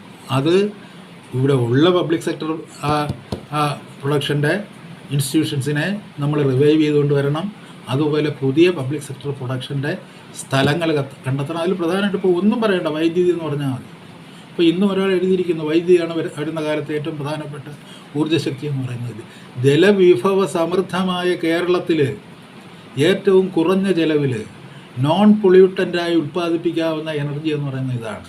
അതുകൊണ്ട് ഈ പരിസ്ഥിതിയുടെ വൻമരങ്ങൾ കടപുഴകുന്നെങ്കിൽ കടപുഴകട്ടെ. അങ്ങനെ പല വൻമരങ്ങളും കടപുഴകിയത് കൊണ്ടാണ് ഈ രാജ്യത്ത് വൈദ്യുതി ഉണ്ടായത്. അല്ലെങ്കിൽ ഈ രാജ്യത്ത് വൈദ്യുതി ഉണ്ടാകില്ലായിരുന്നു. അത് മഹാരാജാക്കന്മാരുടെ കാലത്ത് മുതൽ അങ്ങനെ വൻമരങ്ങൾ പലതും കടപുഴകിയിട്ടുണ്ട്. അങ്ങനെ പുഴകുന്നിടത്ത് പുതിയ മരങ്ങൾ ഉണ്ടായി വരും. പക്ഷേ അതിൽ കള്ളത്തടി വെട്ടാതിരുന്നാൽ മാത്രം മതി. മരങ്ങൾ വരും, മരങ്ങൾ പുനർജനിക്കും. നിങ്ങൾക്ക് മരങ്ങളെ തടുത്തു നിർത്താനാവില്ല. മരങ്ങൾ വന്നുകൊണ്ടേയിരിക്കും, വളർന്നുകൊണ്ടേയിരിക്കും. നമ്മുടെ ക്യാബിനറ്റിൻ്റെ പടിവാതിലിൽ വരെ മരങ്ങൾ വളർന്നു കയറും. പക്ഷേ കള്ളത്തടി വെട്ടരുതെന്ന് മാത്രം. അതുകൊണ്ട് ഈ പരിസ്ഥിതി അങ്ങ് ഇടിഞ്ഞു വീണു പോകും എന്ന് പറഞ്ഞ് ഈ നമ്മുടെ പബ്ലിക് സെക്ടർ പ്രൊഡക്ഷനെ ഉപരോധിക്കുന്ന പ്രവർത്തനം നിർത്തലാക്കിയാൽ തന്നെ പിന്നെ ഇന്നത്തെ കാലത്ത് ഈ കോവിഡും കൂടെ പിടിച്ച കാലത്ത് നമുക്ക് ഏറ്റവും പ്രധാനം ഓസ്റ്ററിറ്റി മെഷേഴ്സാണ്. അതുകൊണ്ടാണ് നമ്മുടെ മുഖ്യമന്ത്രിയുടെ ഓഫീസിൽ നിന്ന് ചുരുങ്ങിയൊരു ഈ പറഞ്ഞില്ലേ ഇപ്പോൾ എന്തോ ഒരു സ്പെഷ്യൽ ഓഫീസർ, പിന്നെ സ്പെഷ്യൽ ഓഫീസറുടെ ഭാര്യയ്ക്ക് ഇവിടെ ജോലി, ഇങ്ങനെയുള്ള ആളിലൊക്കെ പറഞ്ഞു വിടണം. ഇവിടെ നിന്ന് യാതൊരു ആവശ്യമില്ല. ഇവരെ കൊണ്ട് എന്തെങ്കിലും പ്രയോജനം ഉണ്ടായിരുന്നെങ്കിൽ ഭരണം ഇത്രയും അരാജകമാകുകയില്ലായിരുന്നു. ഒരു കോവിഡ് സിറ്റുവേഷനിൽ ഈ ഭരണം ഇത്രയും അരാജകമാകുന്നത് മുഖ്യമന്ത്രി അദ്ദേഹത്തിൻ്റെ സ്റ്റാഫ് എന്ന നിലയിൽ എക്സസ്സായിട്ട് വലിച്ചു കൂട്ടിയിരിക്കുന്ന ഒരു കൂട്ടമുണ്ട്. അവർക്ക് ഈ പറഞ്ഞ പോലെ തീറ്റി കൊടുക്കുക എന്നുള്ളതിൽ കവിഞ്ഞ്, തിന്നുക എന്നുള്ളതിൽ കവിഞ്ഞ് രാജ്യത്തോട് യാതൊരു ഉത്തരവാദിത്വമില്ല. എന്തെങ്കിലും ലജ്ജയുണ്ടെങ്കിൽ ഇവരൊക്കെ ഒരു നല്ല നിലയിലൊക്കെ ഇരുന്ന് അതിലെ ശമ്പളമൊക്കെ വാങ്ങി സേവിച്ച് പോയ ആൾക്കാരാണ്. പിന്നും ഈ അടിഞ്ഞുകൂടി ഈ രാജ്യത്തിൻ്റെ ഖജനാവിൽ നിന്ന് വീണ്ടും ഖജനാവിൻ്റെ അപ്പം തിന്നാനായിട്ട് വരുന്നല്ലോ. വല്ല റിട്ടയർമെൻറ്റ് പെൻഷനൊക്കെ വാങ്ങി വീട്ടിലിരിക്കുക. വല്ല ഈ പറഞ്ഞില്ലേ നല്ല എക്കോണമിസ്റ്റുകളെ ഈ ചെറുപ്പക്കാരുടെ ഇടയിൽ നിന്ന് കണ്ടെത്തി അവരുമായിട്ട് സഹകരിച്ച് നമ്മുടെ ഈ ഔദ്ധത്യത്തിൻ്റേതായ തലക്കനത്തിൻ്റേതായിട്ടുള്ള ആ തല വലിച്ചെറിഞ്ഞുകൊണ്ട് ഇത് നമ്മൾ സഖാവ് എന്ന് പറയുന്നൊരു വാക്കിന് അതിൻ്റേതായ അർത്ഥം രചിച്ചുകൊണ്ട് നമ്മൾ പെരുമാറുകയാണെന്നുണ്ടെങ്കിൽ നമ്മൾ ചൈനയെ മാതൃകയാക്കേണ്ട, ക്യൂബയെ മാതൃകയാക്കേണ്ട, എല്ലായിടവും ഉണ്ട് കുഴപ്പങ്ങൾ. അതുകൊണ്ട് നമ്മളും കുഴപ്പക്കാരായി കൊള്ളണം എന്നുള്ളത് മനുഷ്യൻ്റെ വിധിയാണെന്നൊന്നും കരുതേണ്ട കാര്യമില്ല. We are able to correct, അത് ചെയ്തിരിക്കണം എന്നുള്ളതാണ്. അങ്ങനെ ചെയ്യാതെ ഇനി കേരളത്തിന് മുന്നോട്ട് പോകാനൊക്കില്ല. അതിൻ്റെ ആദ്യത്തെ ഒരു അസ്വസ്ഥത എന്നുള്ള തരത്തിലാണ് ഞാൻ ഇന്നലത്തെ ഈ പ്രശ്നത്തെ കാണുന്നത്. രണ്ടാമത് ഈ പറഞ്ഞില്ലേ നമ്പിനാരായണൻ്റെ ഒരു സ്റ്റേറ്റ്മെൻറ്റാണ്. അതായത് ഇത് അതൊരു US ഇടപെടലാണ്. നേരത്തെ പറഞ്ഞില്ലേ നമ്പിനാരായണൻ ഈ പുരയിടമൊക്കെ വാങ്ങിച്ചു കൊടുത്ത CBIക്കാർ പറഞ്ഞത്. നമ്പിനാരായണൻ കുറേ CBIക്കാർക്കെല്ലാം വെറുതെ പോട്ടെ, ഞാനൊരു നമ്പിയല്ലേ, എന്താ നാരായണൻ നമ്പി എന്ന് വെച്ചാൽ എന്താണെന്ന് എനിക്ക് അറിഞ്ഞൂടാ. നമ്പി ആരെന്ന് ചോദിച്ചു, നമ്പി ആരെന്ന് ചെല്ലിനേൻ, നമ്പി കേട്ടത് കോപിച്ചു, തമ്പുരാനെ ക്ഷമിക്കണേന്നൊരു കുഞ്ചൻ നമ്പിയാർ പാടിയപ്പോഴാണ് ഞാൻ ആദ്യം ഈ നമ്പിയെ പറ്റി കേൾക്കുന്നത്. പിന്നെ കേൾക്കുന്നത് ഈ നമ്പി നാരായണനാണ്. നമ്പി ആറെന്ന് കേട്ടിട്ടുണ്ട്, നമ്പി മാത്രമായിട്ട് വരുന്നത് ഞാൻ കേട്ടിട്ടില്ല. അത് ഏതൊരു വിഭാഗത്തിൽപ്പെട്ട ജാതി വിഭാഗത്തിൽപ്പെട്ടാണെന്ന് എനിക്ക് അറിഞ്ഞൂടാ. അത് എൻ്റെ ഒരു ഗവേഷണ വസ്തു അല്ലാത്തതുകൊണ്ട് ഈ നമ്പി എന്ന് പറയുന്ന ഗവേഷണ വസ്തുക്കളെക്കുറിച്ച് ഞാനൊന്നും പറയുന്നില്ല. പക്ഷേ നമ്പിയുടെ കയ്യിൽ ഒരുപാട് കുഴപ്പങ്ങളുണ്ട്. നമ്പി അത് എക്സ്പോസ്ഡാണ്. അതിപ്പോൾ ഒരു കോടതിയും വേണ്ട. കാര്യം വെച്ചാൽ ഒരൊറ്റ കാര്യം മാത്രമേ ഈ സ്മാർട്ട് വിജയൻ എന്ന് പറഞ്ഞ CA ചോദിച്ചുള്ളൂ. ശശികുമാറിനെ അറസ്റ്റ് ചെയ്തു. നിങ്ങൾ പറയുന്ന ഈ ക്രയോജനിക് വിദ്യ എന്ന് പറയുന്നിട ആൾ നിങ്ങളാണ്. അതുമല്ല, നിങ്ങളാണ് ഇവിടെ അപ്പോയിൻ്റ് ചെയ്യുന്നതാണ് നിങ്ങൾ അവകാശപ്പെടുന്നത്. അപ്പോയിൻമെൻറ്റിൽ ഒരു ഡിസൈസീവ് റോൾ നിങ്ങൾക്കുണ്ടായിരുന്നു. ആ തരത്തിൽ ഒരു അധികാരശക്തി കൂടെ ആയിരുന്നുണ്ടാണല്ലോ RB ശ്രീകുമാറിനെ പോലെ മോഡിയുടെ പാർട്ടിയുടെ ഒരു ശത്രുവായ ഒരാളിനെ കുരുതി കൊടുക്കാൻ വേണ്ടിയുള്ള ഒരു സന്നാഹമാണ് നടക്കുന്നത്. ഇതൊക്കെ വായിച്ച എല്ലാവർക്കും മനസ്സിലാവും. പ്രധാന ശത്രു RB ശ്രീകുമാറാണെന്നുള്ള കാര്യം മനസ്സിലാവും. അതിൻ്റെ ഇടയിലൊക്കെ ഈ ഏറ്റവും നല്ലൊരു പോലീസ് ഓഫീസറായിരുന്ന CB മാത്യൂസും ഈ വിജയനും ഒക്കെ പെട്ടുപോയെന്നേ ഉള്ളൂ. നിങ്ങളുടെ ടാർഗറ്റ് എന്ന് പറയുന്നത് RB ശ്രീകുമാറാണ്. അപ്പോൾ RB ശ്രീകുമാർ ഈ പറഞ്ഞില്ലേ, ഈ ഹിന്ദുത്വ നരഭോജികൾക്കെതിരെ, മനുഷ്യനെ തിന്നുന്നവർക്കെതിരെ ഒരു നിലപാടെടുത്തു എന്നുള്ള ഒരു കുറ്റം ചെയ്തുകൊണ്ട് അതിൻ്റെ പേരിൽ അയാൾ ശിക്ഷിക്കപ്പെടുകയാണെങ്കിൽ he would become a martyr, രക്തസാക്ഷി എന്നുള്ളൊരർത്ഥത്തിൽ അയാൾ ശിക്ഷിക്കപ്പെടുകയാണെങ്കിൽ അയാൾ he's an actual martyr, RB Sreekumar എന്ന് പറയുന്നത്. അത്രയേ ഉള്ളൂ. അത്രേ അതിനെക്കുറിച്ച് ഞാൻ പറയുന്നുള്ളൂ. പിന്നെ പത്രങ്ങൾ എന്ത് പറയുന്നില്ല. പക്ഷേ നമ്പിയെടുത്ത് വളരെ ലളിതമായൊരു ചോദ്യം വിജയൻ ചോദിച്ചിട്ടുണ്ട്. ശശികുമാർ എന്ന് പറഞ്ഞ ഒരാളുടെ പേരിൽ ചാർജ് ഉണ്ടായി. അതായത് ഈ ISR ഓഫീസിലിരിക്കുന്നവർ പുറത്തുനിന്ന് വരുന്ന വിദേശ വനിതകൾ എന്നുള്ളതല്ല, വിദേശ പുരുഷന്മാരുമായിട്ട് ബന്ധം സ്ഥാപിക്കുകയോ അവർ തമ്മിൽ മീറ്റിംഗ് ഉണ്ടാകുകയോ ഫോൺ കോൺടാക്റ്റ് ഉണ്ടാകുകയോ ചെയ്യണമെങ്കിൽ it should be immediately reported to the police. അത് അധികാരികളെ അറിയിക്കണം. അല്ല, നിങ്ങൾക്ക് അതിന് അധികാരമില്ല. അല്ലെങ്കിൽ തന്നെ ഒരു വിദേശ പൗരൻ വന്നു കഴിഞ്ഞാൽ ആദ്യം പോയി പോലീസ് സ്റ്റേഷനിൽ റിപ്പോർട്ട് ചെയ്യണം എന്നുള്ളതാണ് ഇവിടുത്തെ നിയമം എന്ന് പറയുന്നത്. അപ്പോൾ അങ്ങനെ ഇരിക്കെ ഇത്രയും സെൻസിറ്റീവായിട്ടുള്ളൊരു ഏരിയയിൽ പ്രവർത്തിക്കുന്ന ചിലർക്ക് ചില വിദേശ വനിതകളുമായിട്ട് ചില ബന്ധങ്ങളുണ്ട്. എന്തോ ബന്ധമായിട്ട്, അതൊരു സാഹോദര്യ ബന്ധമായിരിക്കാം, കഴിഞ്ഞ ജന്മത്തിലെ ഒരു പൂർവ്വജന്മ ബന്ധമായിരിക്കാം, എന്ത് ജന്മമായിരിക്കട്ടെ, അവർക്കൊന്നും പൊളിറ്റിക്കൽ മിഷൻസ് ഒന്നും ഇല്ലായിരിക്കാം, എല്ലാം സമ്മതിക്കാം. അങ്ങനെ അവരുമായിട്ട് ബന്ധപ്പെടുത്തിയതിൻ്റെ പേരിൽ ഒരു പ്രശ്നമുണ്ടെന്ന് IBയുടെ റിപ്പോർട്ട് അനുസരിച്ചാണ് കേരള പോലീസ് ആക്ട് ചെയ്യുന്നത്. കേരള പോലീസ് അതിനെക്കുറിച്ച് അന്വേഷണം നടത്തുന്നത്. അപ്പോൾ അന്വേഷണം നടത്തി ഒരാളെ അവർ ബുക്ക് ചെയ്ത് ചോദ്യം ചെയ്യാനായിട്ട് തുടങ്ങി. അതിൻ്റെ അടുത്ത ദിവസം ഈ ക്രയോജനിക് വിദ്യ എന്ന് പറയുന്ന സങ്കേതത്തിൻ്റെ ഈ ISRIയിലെ ഒരേ ഒരു ആസ്ഥാന പണ്ഡിതനായിരിക്കുന്ന ഇദ്ദേഹം പോയി കഴിഞ്ഞാൽ പിന്നെ അങ്ങനെ ക്രയോജന, അതാണല്ലോ പറയുന്നത്. ഇപ്പോൾ US പദ്ധതിയായിരുന്നു, ഇദ്ദേഹത്തെ പിടിച്ച് അറസ്റ്റ് ചെയ്ത് കഴിഞ്ഞാൽ പിന്നെ പദ്ധതി നടക്കില്ല. അതുകൊണ്ട് ഇദ്ദേഹത്തെ ഇല്ലാതാക്കാൻ വേണ്ടിയാണ് ശ്രമിച്ചത്. പക്ഷേ ഇദ്ദേഹത്തെ ഇല്ലാതാക്കാൻ ശ്രമിക്കുന്നതിന് മുമ്പ് ഈ ശശികുമാറിനെ ചോദ്യം ചെയ്യാനായിട്ട് വിളിച്ചു എന്ന് അറിഞ്ഞതിൻ്റെ അടുത്ത ദിവസം ഇദ്ദേഹം വോളണ്ടറി റിട്ടയർമെൻറ്റിന് അപേക്ഷിക്കുകയാണ്. അതായത് രാജ്യത്തെ ക്രയോജന ഈ സാങ്കേതിക വിദ്യ കൊണ്ട് ഈ തരത്തിൽ സ്പേസ് റിസർച്ചിൻ്റെ തരത്തിലൊരു പുതിയ മണ്ഡലം സൃഷ്ടിക്കാൻ പ്രാപ്തിയുള്ള ഒരേ ഒരു ശാസ്ത്രജ്ഞനാണ് നമ്പി നാരായണൻ. അപ്പോൾ അദ്ദേഹത്തിന് രാജ്യത്തോട് എന്തെങ്കിലും, നമ്മൾ പറഞ്ഞില്ലേ ഈ വിക്രം സാരാഭായ് മുതലുള്ള ആൾക്കാരുടെ അല്ലെങ്കിൽ അതിന് മുമ്പുള്ള ഡോക്ടർ ഭാഭയുടെയൊക്കെ അവരൊക്കെ എങ്ങനെ കൊല്ലപ്പെട്ടു എന്നുള്ളതിനെ പറ്റിയൊക്കെ നമ്മൾ മനസ്സിലാക്കിയിട്ടുണ്ട്. അവരെ ഒന്നും ആരും കൊന്നിട്ടില്ല. ഇവിടെ വരുമ്പോഴത്തേക്ക് എന്താണ് ഇങ്ങനെ ഒരു പരാതി അവിടെ സ്വന്തം ഓഫീസിലുള്ളൊരു ശശികുമാറിനെതിരെ ഒരു പരാതി വന്നു കഴിഞ്ഞപ്പോഴത്തേക്ക് അങ്ങനെയാണെങ്കിൽ ഞാനില്ല എന്ന് പറഞ്ഞ് അടുത്ത ദിവസം വോളണ്ടറി റിട്ടയർമെൻറ്റിന് അപേക്ഷിക്കുകയും നിമിഷങ്ങൾക്കുള്ളിൽ ഈ വോളണ്ടറി റിട്ടയർമെൻറ്റ് അനുവദിച്ചു വരികയും ചെയ്തു. ഇതിന് നിങ്ങൾ എന്താണ് സമാധാനം പറയുക എന്നുള്ളത് പറഞ്ഞാൽ മതി. RB ശ്രീകുമാർ നിങ്ങൾ പറഞ്ഞോ, ഇനി ഇവർ പറയുന്ന പോലെ ISSൻ്റെ ഏർപ്പാടായിരുന്നോ, US ഏർപ്പാടായിരുന്നോ, ആരാണ് അതിൻ്റെ പിന്നിലും മുന്നിലും ഒന്നും പറയണ്ട. നിങ്ങൾ എന്തുകൊണ്ട് പിൻവാങ്ങാൻ തീരുമാനിച്ചു? നിങ്ങളെ ചോദ്യം ചെയ്യുന്നതിന് മുമ്പ് മറ്റൊരാളെ ചോദ്യം ചെയ്തു എന്ന് കേട്ടപ്പോൾ നിങ്ങൾ എന്തിനു വോളണ്ടറി റിട്ടയർമെൻറ്റിന് ഒരു അപേക്ഷ കൊടുക്കുകയും അത് പെട്ടെന്ന് നടപ്പിലാക്കി എടുക്കുകയും ചെയ്തു? കാര്യം വെച്ച് കഴിഞ്ഞാൽ നിങ്ങൾ സർവീസിലുണ്ടെങ്കിൽ നിങ്ങളെ പിടിച്ച് ചോദ്യം ചെയ്യുമ്പോഴത്തേക്കും നിങ്ങൾക്ക് സർവീസിൽ റെസ്പോൺസിബിലിറ്റി ഇല്ല. You are not responsible for anything because you are not a man of ISRO എന്ന് വരുത്തി തീർക്കാൻ വേണ്ടി നിങ്ങളത് ചെയ്തൊരു കാര്യമാണ്. അവിടെ നിങ്ങൾ കൃത്രിമം കാണിച്ചിരിക്കുന്നു എന്നുള്ളൊരു കാര്യം വ്യക്തമാണ്. നിങ്ങളിനിപ്പോൾ എങ്ങനെ തലകുത്തി നിന്നാലും ഇതിന് നിങ്ങൾക്കൊരു വിശദീകരണം നൽകുന്നത്. ഇപ്പം ഞാനാണ് അല്ലെങ്കിൽ വേറൊരാളാണ് ISROയിൽ വർക്ക് ചെയ്യുന്നത്, ISROയിൽ അങ്ങനെ ഒരു കേസുണ്ട്, എൻ്റെ സുഹൃത്താണ്, അയാൾ ചെയ്ത് ശരിയാണെന്നുണ്ടെങ്കിൽ യു ഷുഡ് ഡിഫെൻഡ് ഹിം. അല്ലെങ്കിൽ അയാൾ ചെയ്ത് തെറ്റാണെങ്കിൽ അങ്ങനെ ആകട്ടെ, അയാളെ നിയമത്തിൻ്റെ വഴിക്ക് വിടുക എന്ന് വിചാരിക്കണം. അത് നിങ്ങളെ എങ്ങനെയാണ് ബാധിക്കുക? നിങ്ങൾ എന്തിന് വോളണ്ടറി റിട്ടയർമെൻറ്റ് എടുക്കണം? അഥവാ പോലീസ് നിങ്ങളെ വിളിച്ച് ചോദ്യം ചെയ്താൽ പോലും, പോലീസ് നിങ്ങളെ വിളിച്ച് ചോദ്യം ചെയ്തെന്നിരിക്കട്ടെ, പോലീസ് പിന്നെ പറഞ്ഞില്ലേ, പിന്നീട് ഇത് വന്നതിന് ശേഷം വേറൊരു ഘട്ടത്തിലാണ് ചോദ്യം ചെയ്യുന്നത്. ചോദ്യം ചെയ്താൽ പോലും നിങ്ങൾക്ക് നിങ്ങളുടേതായിട്ടുള്ള ഈ പറഞ്ഞില്ല, ഇപ്പോഴും നിങ്ങൾ തെളിയിക്കുന്ന നിങ്ങളുടെ ഇത് ഉണ്ടല്ലോ, നിങ്ങളുടെ സത്യസന്ധത എന്ന് പറയുന്ന ഒരു സാങ്കല്പികമായിട്ടുള്ള ഒരു ഏർപ്പാടുണ്ടല്ലോ, അത് തെളിയിക്കാനായിട്ട് നിങ്ങൾക്ക് കഴിയുമല്ലോ ഇതിൽ തന്നെ, ഇൻസ്റ്റിറ്റ്യൂഷനിൽ തന്നെ ഇരുന്നുകൊണ്ട്. അതിന് നിങ്ങൾ എന്തിന് വോളണ്ടറി റിട്ടയർമെൻറ്റ് വാങ്ങണം? നിങ്ങൾ സ്വയം വിരമിക്കൽ എന്തിനു ചോദിച്ചു എന്നുള്ളൊരു ചോദ്യം ഉത്തരമില്ലാതെ അന്തരീക്ഷത്തിൽ തങ്ങി നിൽക്കുമ്പോൾ നിങ്ങൾ ഈ പ്രസ്സുകാരെ വിളിച്ച് നിങ്ങൾ പറഞ്ഞില്ലേ, നിങ്ങളൊരു വൃദ്ധനാണ്. ഒരു വൃദ്ധനാകുമ്പോൾ അങ്ങനെ കള്ളം പറയാൻ പാടില്ല. വാർദ്ധക്യത്തിൽ നമുക്കിനി എന്താണ് ബാക്കിയുള്ളത്?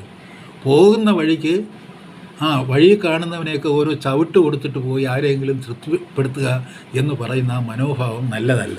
അത് ഇത്രയുമാണ് എനിക്ക് നിങ്ങളെക്കുറിച്ച് പറയാനുള്ളത്. അതുകൊണ്ട് നിങ്ങളുടെ സ്റ്റേറ്റ്മെൻറ്റൊക്കെ വലിയ പ്രാധാന്യത്തോടെ പത്രത്തിൽ വന്നിട്ടുണ്ട്. ആരൊക്കെയാണ് US-ൻ്റെ ഏജൻറ്റന്മാരായിട്ടുള്ള പത്രപ്രവർത്തകർ ആരൊക്കെ ആയിരുന്നു എന്നും, ഇന്ദിരാഗാന്ധിയുടെ കാലത്ത് നരസിംഹറാവു വരുന്നതിന് മുമ്പ് ഈ പറഞ്ഞില്ലേ, ഈ ഇവിടുത്തെ സോഷ്യലിസ്റ്റ് ശക്തികളുമായിട്ട് സഹകരിച്ചിരുന്ന പത്രങ്ങൾ ആരൊക്കെ ആയിരുന്നു എന്ന്, പത്രപ്രവർത്തകർ ആരൊക്കെ ആയിരുന്നു എല്ലാവർക്കും അറിയാം. പിന്നെ RB ശ്രീകുമാറിൻ്റെ ഇൻറ്റഗ്രിറ്റിയെ പറ്റി ഒക്കെ കേട്ടറിവേ ഉള്ളൂ. ചിലപ്പോൾ അയാൾ നിങ്ങൾ പറയുന്ന പോലെയുള്ള, നമ്മൾ കരുതുന്ന പോലെയുള്ള ആളല്ലായിരിക്കും. പക്ഷേ അയാൾ ഒരു വലിയ പറഞ്ഞില്ലേ, ഈ രാജ്യത്തെ വിഴുങ്ങുന്ന ഒരു വലിയ അപകടത്തിനെതിരെ നെഞ്ച് കാട്ടി നിന്നതിനെ എതിർത്തു എന്ന് പറയുന്ന കാര്യം നിങ്ങൾക്ക് നമ്പി നാരായണെന്ന് സങ്കല്പിക്കാൻ പറ്റില്ല. നിങ്ങളുടെ അടുത്ത് വീട്ടിൽ പോലീസ് വന്ന് കേട്ടപ്പോഴത്തേക്ക് നിങ്ങളുടെ ഉദ്യോഗം രാജിവെച്ച് പോയ നിങ്ങൾ RB ശ്രീകുമാറിൻ്റെ കുറ്റം പറയുമെന്ന് പറയുന്നതിന് അപഹാസ്യമാണ്.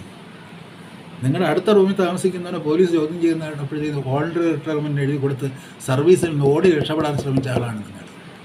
RB ശ്രീകുമാർ മല പോലെ വരുന്ന ഒരു വലിയ ശക്തിയെ, അതായത് മനുഷ്യനെ തിന്നാൻ വരുന്ന ഒരു വലിയ ഭ്രാന്തൻ ശക്തിയെ, അത് നിയമത്തിൻ്റെ പരിധിയിൽ നിന്ന് പ്രതിരോധിക്കാൻ ശ്രമിച്ച ഒരാളാണ്.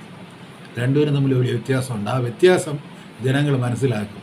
ഇപ്പോൾ നിങ്ങൾ ടാർഗറ്റ് ചെയ്യുന്ന RB ശ്രീകുമാറിനെ ടാർഗറ്റ് ചെയ്തിട്ട് മോദി ഗവൺമെൻറ് ചെയ്യുന്ന ഈ പ്രവർത്തനങ്ങൾ, ആ പ്രവർത്തനങ്ങൾക്ക് അരുവ് നിൽക്കുന്ന ഒരു CBI എന്ന് പറയുന്ന ഒരു സങ്കേതം, അതിനെപ്പറ്റിയൊന്നും ഞാനൊന്നും പറയുന്നില്ല. അപ്പോൾ അത് അവരുടെ ഓഫീസർമാർക്ക് നിങ്ങൾ നിങ്ങളുടെ പ്രോപ്പർട്ടി എഴുതി കൊടുത്തിട്ടുണ്ട്, ഉദാരമായിട്ട് എഴുതി കൊടുത്തത്. എന്തിനാണ് എഴുതി കൊടുത്തത് നിങ്ങൾ CBI ഓഫീസർമാർക്ക്? നിങ്ങൾ എത്രയും സത്യസന്ധനാണെങ്കിൽ ആ ചോദ്യങ്ങൾക്ക് മറുപടി വേണ്ടേ നമ്പി നാരായണ? അത് ഇത്രയും വലിയ കള്ളമൊക്കെ ചെയ്തിട്ട് നിങ്ങൾ പുണ്യവാളനാണെന്നും പറഞ്ഞ് നിങ്ങൾ പത്രത്തിൽ കയറി വരികയും കോടതിയിൽ നിങ്ങൾക്ക് വേണ്ടി ഒരു വക്കീലും CBIയും നിങ്ങൾക്ക് വേണ്ടി വാദിക്കുകയും മറ്റുള്ളവരൊക്കെ ISSകാരാണെന്നും അല്ലെങ്കിൽ US ഏജൻറ്റന്മാരാണെന്നും നിങ്ങൾ പറയുകയും അതൊക്കെ ചെയ്യുന്നതെന്ന് പറയുന്നത് വളരെ മോശപ്പെട്ട കാര്യമാണ്. ആരാണ് എന്ന് ലോകം തിരിച്ചറിയുന്ന ഒരു ദിവസം വരും. അതുകൊണ്ട് ഈ പുണ്യവാളന്മാരായി ഉയർത്തപ്പെട്ടവരുടെ തലകളിൽ കാക്കക്കാലുകൾ പതിയുന്ന ഒരു ദിവസം വരുമെന്ന് നമ്മൾ ഓർമ്മിക്കേണ്ടതുണ്ട്. അത്രയേ ഉള്ളൂ. അല്ല വേറെ ഒന്നും ഞാൻ അതിനെക്കുറിച്ച് പറയുന്നില്ല. ഇനി എനിക്ക് പറയാനുള്ളത്, ഞാൻ പറഞ്ഞതുപോലെ സ്ഥിരമായിട്ട് നിങ്ങൾക്ക് ചെയ്യാൻ കഴിയുന്നത് ഏത് മരണം കണ്ടാലും അതൊരു കോവിഡ് മരണമാണ് എന്ന് പറയുക എന്നുള്ളതാണ്. പിന്നെ ഈ പറഞ്ഞതുപോലെ ആരുടെ രോഗം കണ്ടാലും അത് കോവിഡ് തന്നെയാണെന്ന് സ്ഥിരീകരിക്കുക. അങ്ങനെ 2 സ്ഥിരീകരണങ്ങൾ നിങ്ങളിങ്ങനെ കൃത്യമായിട്ട് നടത്തിക്കൊണ്ടിരിക്കുന്ന ഒരു ആരോഗ്യ സംവിധാനമാണ് നമ്മുടെ രാജ്യത്തുള്ളത്. അപ്പോൾ ഇവിടുത്തെ ഒരിതെന്ന് വെച്ചാൽ ഇപ്പോഴും ഈ നേരത്തെ പറഞ്ഞല്ലോ RTP എന്ന് പറയുന്ന ഈ ഇതിൻ്റെ നിങ്ങൾ നടത്തുന്ന പരീക്ഷണങ്ങൾ വിഫലം എന്ന് ഞാൻ അന്നേ പറഞ്ഞതാണ്. ഞാൻ എൻ്റെ കാര്യത്തിലേക്ക് വരാം. അതിൻ്റെ TPRൻ്റെ അടിസ്ഥാനത്തിൽ TPR ഒക്കെ എടുത്ത് കളഞ്ഞതിന് ശേഷം നിങ്ങളിപ്പോൾ ഒരു പുതിയ ചികിത്സാ പദ്ധതിയുടെ ഒരു രൂപം പത്രങ്ങളിലൊക്കെ വന്നിട്ടുണ്ട്. ആ പത്രങ്ങളിൽ വന്നതിൽ പ്രധാനപ്പെട്ടതെന്ന് പറഞ്ഞു കഴിഞ്ഞാൽ എനിക്കത് മനസ്സിലായില്ല.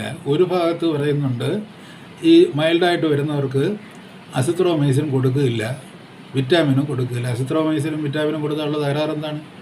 If it is a bacterial infection അല്ലെങ്കിൽ അത് റെസ്പിറേറ്ററി ഇതുമായിട്ട് ബന്ധപ്പെട്ടൊരു infection, any kind of infection that is respiratory, it is useful. Azithromycin is useful. അത് ഇപ്പോൾ വൈറസിനെ ബാധിച്ചില്ലെങ്കിൽ പോലും അത് ശ്വാസകോശ സംബന്ധമായ ഈ ഏതൊരു ഇൻഫെക്ഷനെയും, അത് ബാക്ടീരിയൽ ഇൻഫെക്ഷൻ ചെറുക്കാൻ ഏറ്റവും ഇഫക്റ്റീവാണ്.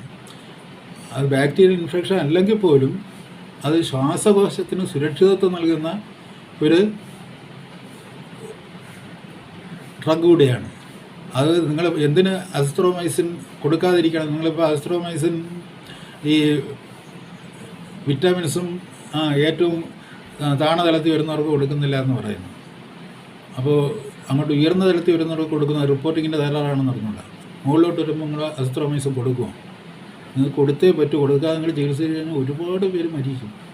കാര്യം വെച്ച് കഴിഞ്ഞാൽ ഈ പറഞ്ഞില്ലേ, ഒരു കാര്യം നിങ്ങൾ മനസ്സിലാക്കുക, ഇന്നലത്തെ മരണം 187. അതിൽ അത്ഭുതമില്ല. ഈ 187 ഒരാൾ പോലും കോവിഡ് പിടിച്ച് മരിച്ചതല്ല എന്നുള്ളതാണ് വേറെ വസ്തുത. അതാണ് ഞാനും നിങ്ങളും തമ്മിലുള്ള തർക്കം മാത്രമേ ഉള്ളൂ. കാര്യം വെച്ച് കഴിഞ്ഞാൽ നിങ്ങൾക്ക് കർക്കിടക മാസം എന്ന് പറയുന്നത്, അതായത് നിങ്ങൾക്കറിയാം, ഇപ്പോൾ നിങ്ങളുടെ പിതൃരാജ്യമാണല്ലോ USA. FADA പോലുള്ള ഒരു മഹാസ്ഥാപനം ഇരിക്കുന്ന USA എല്ലാ വർഷങ്ങളിലും ഒക്ടോബർ മുതൽ മാർച്ച് വരെ അത് ഋതുക്കളുമായിട്ട് ബന്ധപ്പെട്ട് വരുന്നത്. അതിനെ അവർ വിളിക്കുന്നത് ഇൻഫ്ലുവൻസയാണ്, സീസണൽ ഇൻഫ്ലുവൻസ എന്നാണ് വിളിക്കുന്നത്. സീസൺസുമായിട്ട് ബന്ധപ്പെട്ട് ചില കാലങ്ങളിൽ ചില ദേശങ്ങളിൽ ഈ ചില രോഗത്തിൻ്റെ അളവിൽ വർധനവുണ്ടാകും. കേരളത്തിൽ ഈ ഇടവപ്പാതി എന്ന് പറയുന്ന ഇടവത്തിൻ്റെ പകുതി കഴിഞ്ഞ് തുടങ്ങുന്ന മഴ, ആ മഴയുടെ ഒരു സമാപ്തി എന്ന് പറയുന്നത്, ഒരു ഫൈനാലിറ്റി എന്ന് പറയുന്നത് കർക്കിടകത്തിലാണ്. ആ കർക്കിടകം എന്ന് പറയുന്നത് രോഗസംക്രമണത്തിൻ്റെ ഒരു മാസമാണ്. ഞാൻ കുട്ടിയായിരിക്കുമ്പോൾ എൻ്റെ അമ്മ പറയുന്നുണ്ട്, ഈ അടുത്ത ഒരു ബന്ധു ഒരാൾ വളരെ അവശ്യ നിലയിൽ കിടക്കുകയാണ്, കുറേ നാളായിട്ട് കിടക്കുകയാണ്. അമ്മ ദൈവവിശ്വാസം, എൻ്റെ ദൈവമേ കർക്കിടക മാസമാണ്, ഇതങ്ങ് കടന്നു കിട്ടിയാൽ മതിയായിരുന്നു എന്ന് വെച്ചാൽ, അങ്ങനെ കിടക്കുന്ന രോഗികൾ കൂടുതലും കർക്കിടക മാസമാകുമ്പോൾ മരിക്കും. പിന്നെ ആസ്മ രോഗികളെ സംബന്ധിച്ചിടത്തോളം, ആസ്മ എന്ന് പറയുന്നത് ഈ പറഞ്ഞ ഒരു റെസ്പിറേറ്ററി ഇഷ്യൂ ആണത്. ഈ പറയുന്ന നിങ്ങൾ പറയുന്ന കോവിഡുമായിട്ട് ബന്ധപ്പെട്ടാണ്. ആസ്മ രോഗികൾക്ക് ഈ രോഗം വർദ്ധിക്കുന്ന ഒരു മാസമാണ്.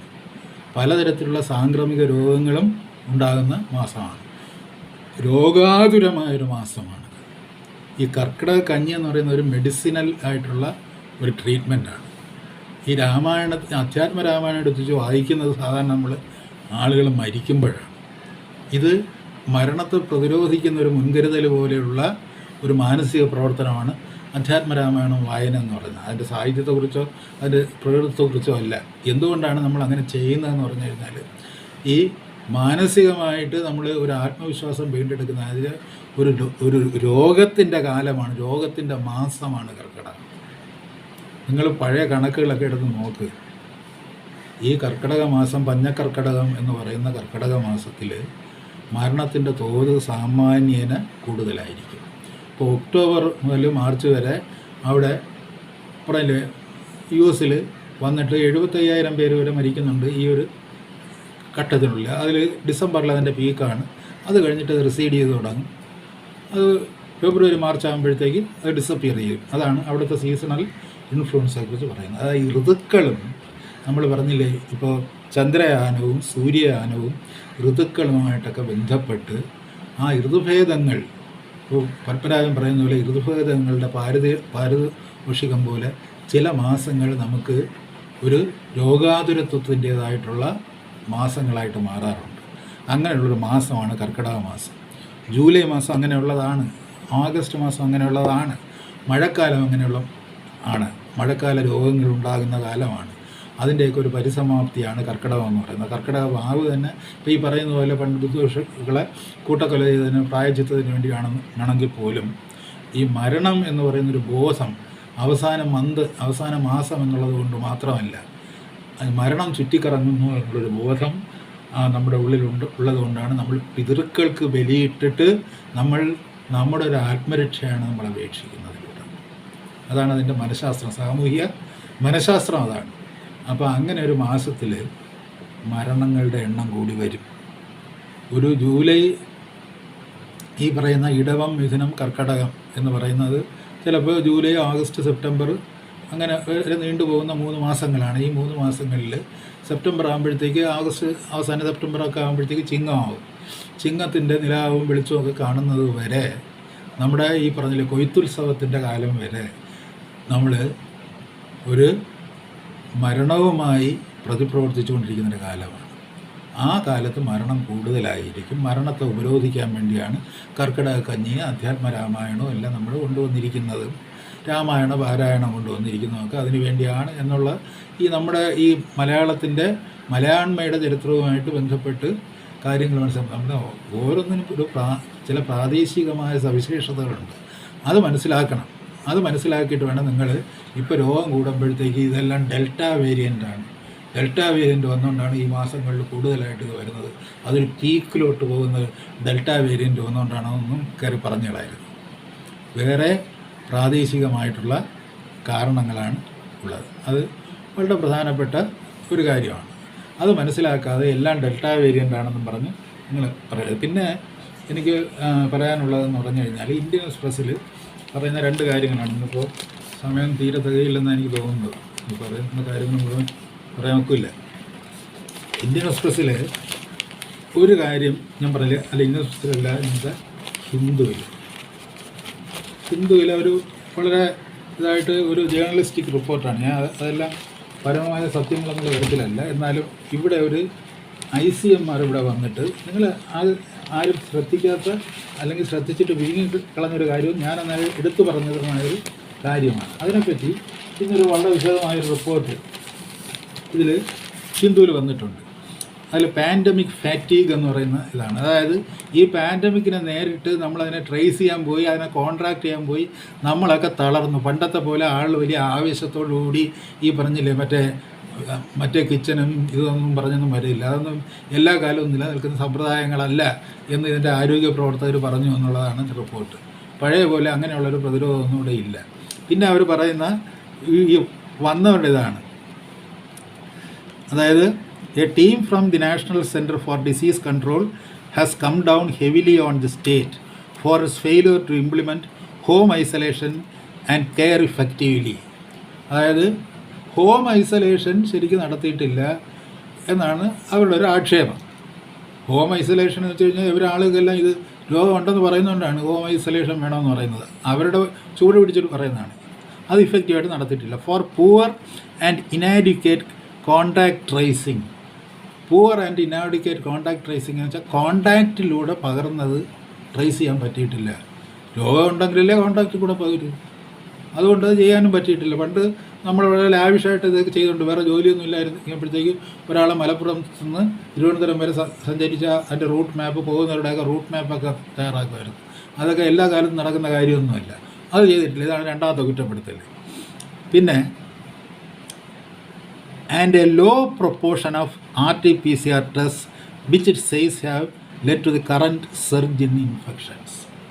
അതായത് വളരെ law percentage of RT-PCR test വളരെ കുറച്ച് മാത്രമേ ചെയ്തിട്ടുള്ളൂ. അത് അവരുടെ ഒരു ഇതാണ്. RT-PCR കൂടുതൽ ചെയ്ത് കഴിഞ്ഞാൽ പിന്നെ സർജ് ഉണ്ടാകില്ല, ഉടനെ നമ്മുടെ ആളുകളെ കസ്റ്റഡിയിലെടുത്ത് കളയും എന്നുള്ളതാണ്. RT-PCR അങ്ങനെ കൂടുതലായിട്ട് ചെയ്യാനുള്ള സംവിധാനം ഇവിടെ ഇല്ല. അതുകൊണ്ട് നമ്മൾ RT-PCR ചെയ്തില്ല. നമ്മളിവിടെ ചെയ്തത് അത്ര ഇപ്പോൾ വളരെ പച്ചയായിട്ട് അവർ പറയുന്നുണ്ട്. Test were increased when the second wave hit. An average of 1.5 lakhs test were done daily. 1.5 ലക്ഷം ടെസ്റ്റ് ദിവസം തോറും നടത്തി. But large proportion of them were rapid antigen test. Antigen test എന്ന് പറയുന്നത് അബദ്ധമാണെന്ന് WHO പറഞ്ഞിട്ടുണ്ട്. It is not at all a diagnostic test and it cannot be used diagnostic purposes. അതുകൊണ്ട് നിങ്ങൾക്ക് ഡയഗ്നോസ് ചെയ്യാൻ പറ്റില്ല. പിന്നെ നിങ്ങളിവിടെ 1.5 ലക്ഷം ടെസ്റ്റ് നടത്തിയതാണ് റാപ്പിഡ് ആൻറ്റിജൻ ടെസ്റ്റാണ് നടത്തിയത്. വളരെ ചുരുക്കം RT-PCR നടത്തണം. RT-PCR ശരിക്കും നടത്തണമെന്നുണ്ടെങ്കിൽ അത് വളരെ പ്രയാസകരമായൊരിതാണ്. കേരളത്തിൽ അതിനു വേണ്ടിയുള്ള സംവിധാനം ശരിക്കും ഇല്ല. ഇതാണ് അവരുടെ ഒരു report. This is what is you call fact. ഞാനിപ്പോൾ അവരുടെ ഈ കോൺടാക്ട് ട്രേസ് ചെയ്തില്ലെന്നുള്ളതോ അല്ലെങ്കിൽ ഹോം ക്വാറൻറ്റൈൻ നടത്തിയില്ലെന്നുള്ള അവരുടെ ആക്ഷേപത്തെയൊന്നും ഞാൻ മുഖവിലേക്ക് എടുക്കുന്നില്ല. അതിൻ്റെ ആവശ്യം എന്ന് പറഞ്ഞു കഴിഞ്ഞാൽ രോഗമുണ്ട് എന്ന് വരുമ്പോൾ മാത്രമാണ്. അപ്പോൾ രോഗമുണ്ട് എന്നുള്ളത് കണ്ടെത്താൻ വേണ്ടി നിങ്ങൾ നടത്തിയിട്ടുള്ളത് എന്താണ്? നിങ്ങൾ ഈ 1.5 ലക്ഷം നടത്തിയിട്ടുള്ളതിൽ ഒരു 1.49 ലക്ഷം ടെസ്റ്റ് നടത്തിയിരിക്കുന്നത് റാപ്പിഡ് ആൻറ്റിജൻ ടെസ്റ്റാണ് നടത്തിയിരിക്കുന്നത്. They are not at all test. അത് ടെസ്റ്റുകളേ അല്ല. ഇപ്പോഴും നിങ്ങൾ നടത്തി ആളുകളെ തടവിലാക്കുന്നതും കൂട്ടത്തോടെ കൊണ്ട് പിടിച്ചുകൊണ്ടിടുന്നതും ഇതിൻ്റെ പേരിലാണ്. അതാണ് മനസ്സിലായത്. നിങ്ങൾ ആലോചിച്ച് നോക്കൂ. ആൻറ്റിജൻ ടെസ്റ്റ് വരുമ്പോൾ തന്നെ WHO പറഞ്ഞു അത് നിങ്ങൾക്ക് വേണമെന്നുണ്ടെങ്കിൽ ഒരു സർവൈലൻസിന് ആളുകളെ മാറ്റി നിർത്താൻ വേണ്ടി വേണം അത് ഉപയോഗിക്കാം. ഈ പറഞ്ഞതുപോലെ കുറേ ആളുകൾ നിരീക്ഷണത്തിലാക്കുന്നതിന് വേണ്ടി ഉപയോഗിക്കാം എന്നുള്ളതിൽ കവിഞ്ഞ്. കാര്യം വെച്ചാൽ ഇറ്റ് കനോട്ട് ഐഡൻറ്റിഫൈ. അതായത് നമ്മളിപ്പോൾ പറഞ്ഞില്ലേ, നമ്മളിപ്പോൾ ഒരു RNAയുടെ ഒരു സ്ട്രാൻഡാണ് കണ്ടെത്തുന്നത്. അത് ഏത് വൈറസിൻ്റെ RNAയുടെ സ്ട്രാൻഡാണെന്ന് നമുക്ക് പറയാൻ പറ്റില്ല. RNAയുടെ സ്ട്രാൻഡ് കണ്ടെത്തുകയാണ് ആകെ ഈ ആൻറ്റിജൻ ടെസ്റ്റിലൂടെ ചെയ്യാൻ കഴിയുന്നത്. അത് ജലദോഷത്തിൻ്റെ RNAയുടെ സ്ട്രാൻഡ് ആകാം. ഈ മഴക്കാലത്ത് കർക്കിടക മാസത്തിൽ നിങ്ങളൊരു RNA സ്ട്രാൻഡ് കണ്ടെത്തുമ്പോൾ ആ RNA സ്ട്രാൻഡ് ജലദോഷത്തിൻ്റെതാണോ അതോ കോവിഡിൻ്റെതാണോ തിരിച്ചറിയാനുള്ള ശേഷി ഈ ആൻറ്റിജൻ ടെസ്റ്റിനില്ല എന്ന് WHO നല്ല കറുത്ത അക്ഷരങ്ങളിൽ അവരുടെ സർക്കുലറിൽ എഴുതി വെച്ചിട്ടുണ്ട്. ഇല്ലെന്ന് ഇവിടുത്തെ ഒരു വൈദ്യശാസ്ത്രജ്ഞനെ പറയാമോ? അപ്പോൾ ഈ 1.5 ലക്ഷം ടെസ്റ്റുകളിൽ നിങ്ങൾ നടത്തിയിട്ടുള്ള ഒട്ടുമിക്കവാറും ടെസ്റ്റുകൾ റാപ്പിഡ് ആൻറ്റിജൻ ടെസ്റ്റുകളാണ്. ആ റാപ്പിഡ് ആൻറ്റിജൻ ടെസ്റ്റുകൾ കൊണ്ട് നിങ്ങൾക്ക് യാതൊരു കാരണവശാലും ഇവിടെ സാർവത്രികമായിട്ട് ജലദോഷവും പനിയും ചുമയും ഒക്കെ ഉണ്ടാകുന്ന രോഗാതുരമായ ഒരു കാലമാണ്. പ്രത്യേകിച്ച് കർക്കിടകമാകുമ്പോഴത്തേക്ക് it is a peak period. അതിൻ്റെ ഒരു പീക്ക് പീരീഡാണ്. അപ്പോൾ കുറച്ച് മരണങ്ങളും കൂടുതലായിട്ടുണ്ടാകും.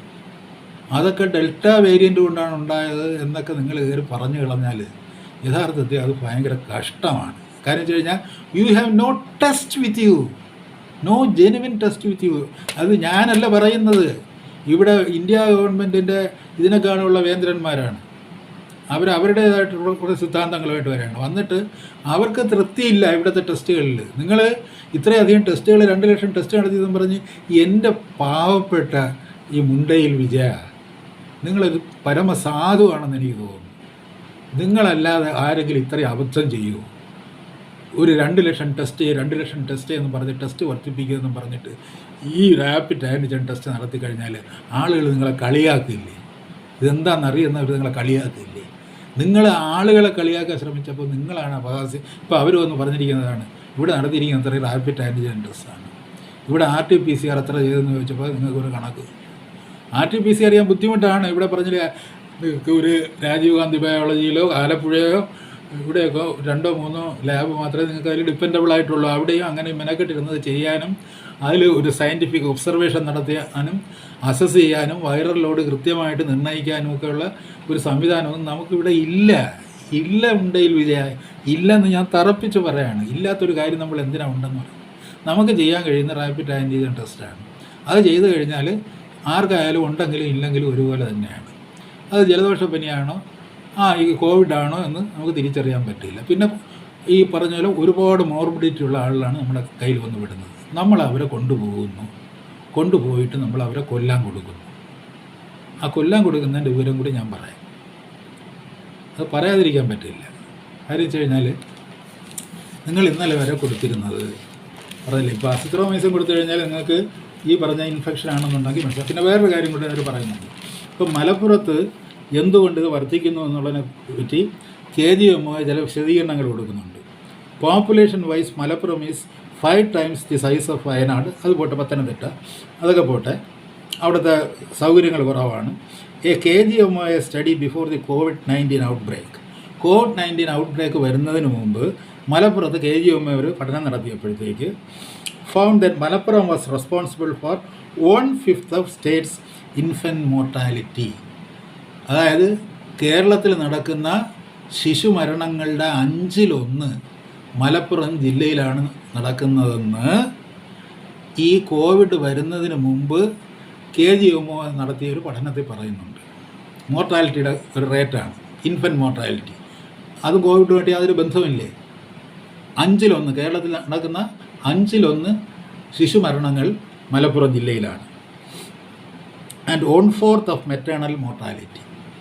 മെറ്റേണൽ മോർട്ടാലിറ്റി എന്ന് വെച്ചാൽ ഗർഭിണികളുടെ മരണം സംഭവിക്കുന്നുണ്ട്. അതിൽ 4/1 മരണങ്ങളും സംഭവിക്കുന്നത് ഇവിടെയാണ്.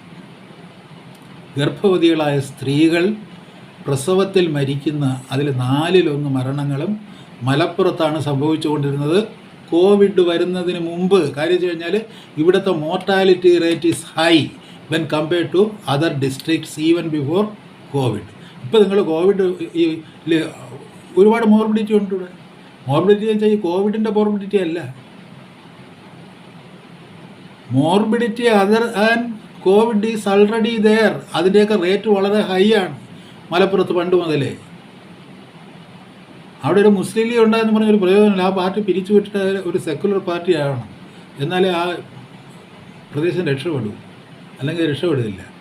ഈ തമ്മിൽ കിടന്ന് അടിക്കുകയും പിടിക്കുകയൊക്കെ ചെയ്യുന്നതിന് പകരം കാര്യം വെച്ച് കഴിഞ്ഞാൽ ഈ കേരളത്തിൽ അങ്ങനെ മുസ്ലിം എന്നുള്ള ഒരു വർഗീയ നാമമുള്ളൊരു പാർട്ടിയുടെ ആവശ്യമില്ല.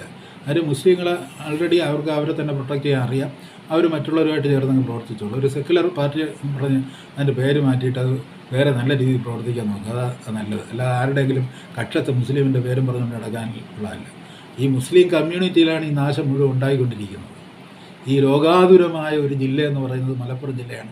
Even before COVID-19 came. ഇപ്പോൾ നിങ്ങളവിടെ രോഗികൾ കൂടുതലാണെന്ന് പറയുമ്പോഴത്തേക്ക് തീർച്ചയായിട്ടും ഈ കർക്കിടക മാസത്തിൽ അവിടെ രോഗികൾ കൂടുതലായിരിക്കും. രോഗികൾ, ബട്ട് അതർ മോർബിഡിറ്റീസ് ആർ ദെയർ. മറ്റുള്ള രോഗങ്ങളാണ് ആളുകൾക്ക് ഉണ്ടാകുന്നത്. അതിൻ്റെ പേരിൽ നിങ്ങളെല്ലാവരും പിടിച്ചുകൊണ്ട് പോയിട്ട് കോവിഡ് എന്നും പറഞ്ഞുകൊണ്ട് കിടത്തിയിട്ട് 3000-4000 പേര് ദിവസം ഇവിടെ കോവിഡ് പിടിക്കുമെന്ന് പറഞ്ഞതിനകത്ത് ആരർത്ഥവുമില്ല. നിങ്ങളിപ്പോൾ ഇൻഫൻറ്റ് മോർട്ടാലിറ്റി ആയാലും മെറ്റേണൽ മോർട്ടാലിറ്റി ആയാലും കേരളത്തിൽ 4-1 മെറ്റേണൽ മോർട്ടാലിറ്റി നടക്കുന്നത് മലപ്പുറം ജില്ലയിലാണ് എന്നാണ് KGMOA പറയുന്നത്. 1/4 of maternal maternity. Government hospital facility for delivery is available for 16.64% of pregnant women in Malappuram. Prior to COVID-19, the district has stood behind others in immunization. ഇമ്മ്യൂണൈസേഷനിൽ മറ്റുള്ള എല്ലാ ഇതിനേക്കാളും പുറകിലായിരുന്നു. And topped in dengue deaths. And this district topped in ഡെങ്കിപ്പനി മരണങ്ങളിൽ ഏറ്റവും മുൻപന്തി നിൽക്കുന്ന ജില്ലയാണ് ഇത്. ലൈഫ് സ്റ്റൈൽ ഡിസീസസ് എന്ന് പറഞ്ഞാൽ നമ്മൾ പ്രഷർ, ഡയബറ്റീസ് ഇങ്ങനെയുള്ള ഡിസീസുണ്ട്, അതിലും ടോപ്പ് ചെയ്യുന്ന ജില്ലയാണ്. ഈ തരം ഡിസീസസ് എല്ലാം ഇവിടെ ഉണ്ട്. ആ ഡിസീസൊക്കെ ഉള്ള ഒരു ജനതയെ നിങ്ങൾ പിടിച്ചുകൊണ്ട് പോയിട്ട് COVID-19 ആണ് ഇവർക്കെല്ലാം ഡെൽറ്റ വേരിയൻ്റ് ആണെന്ന് പറഞ്ഞിട്ട് അവരെ വീണ്ടും ഏതെങ്കിലും മരുന്ന് കൊടുത്തു. അവിടെ പറഞ്ഞില്ലേ ഒരു ആശുപത്രിയിൽ ഓക്സിജൻ ഇല്ലെന്നും പറഞ്ഞ് 10 പേരവിടെ മരിച്ചിട്ടുണ്ട്. നിങ്ങൾ ആളുടെ ആവശ്യമില്ലാതെ പിടിച്ചുകൊണ്ട് പോയി ഈ കോവിഡ് ആണെന്ന് പറഞ്ഞ് അതിൻ്റെ ചികിത്സ നൽകി 10 പേരെ നിങ്ങൾ കൊന്നു. അതാണ് അവിടെ നടന്നിരിക്കുന്നത്. അതാണ് ഞാൻ പറഞ്ഞുകൊണ്ട് വരുന്നത്. മലപ്പുറം ആകുമ്പോൾ എന്തുമാകാം ചെയ്യാം എന്നുള്ള ഒരവസ്ഥയിലാണ് കാര്യങ്ങൾ നിങ്ങൾ ചെയ്തിരിക്കുന്നത്. ഇപ്പോൾ അവിടുത്തെ ആ ഒരു ഇതുവരെ അതാണ് പറഞ്ഞത്. നിങ്ങളിപ്പോൾ പറഞ്ഞില്ലേ, എനിക്ക് തോന്നുന്നു ഇപ്പോൾ KGMOA ഭയങ്കര ബഹുമാനം തോന്നുന്നു. ഇത്തരത്തിലൊരു സ്റ്റഡി അവർ നടത്തിയല്ലോ.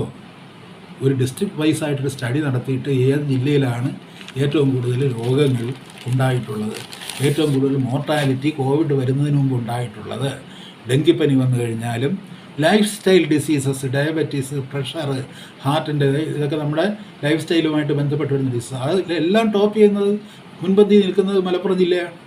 അപ്പോൾ ആ മലപ്പുറം ജില്ലയിൽ സ്വാഭാവികമായിട്ടും അതർ മോർബിഡിറ്റീസ് ആർ ദെയർ. അത് നമ്മൾ മനസ്സിലാക്കണം. മറ്റുള്ള മോർബിഡിറ്റീസ് ഏറ്റവും കൂടുതൽ നിങ്ങൾ ഒന്ന് ചെക്ക് ചെയ്യുമ്പോഴത്തേക്കും ഓരോരുത്തർക്കും പലതരത്തിലുള്ള അസുഖങ്ങളുണ്ട്. ആ അസുഖങ്ങളുള്ളവരുമ്പോഴേക്ക് ആ അസുഖ ലക്ഷണങ്ങളെല്ലാം നിങ്ങൾ കോവിഡ് എന്ന് ബ്രാൻഡ് ചെയ്തിട്ട് കൊണ്ടുപോയിട്ട് കോവിഡിൻ്റെ മരുന്ന് നിങ്ങൾ കൊടുക്കുന്നു എന്നുള്ളതാണ് നിങ്ങൾ ചെയ്യുന്ന പാതകം. അതാണ് ഞാൻ പറഞ്ഞുകൊണ്ട് വരുന്നത്. അപ്പോൾ അത് മലപ്പുറം ജില്ലയെ പറ്റി വന്ന ഈ റിപ്പോർട്ട് ഇവിടെ ശരിക്ക് നിങ്ങൾ ടെസ്റ്റുകൾ നടത്തിയിട്ടില്ല എന്നുള്ളതിൻ്റെ റിപ്പോർട്ട്.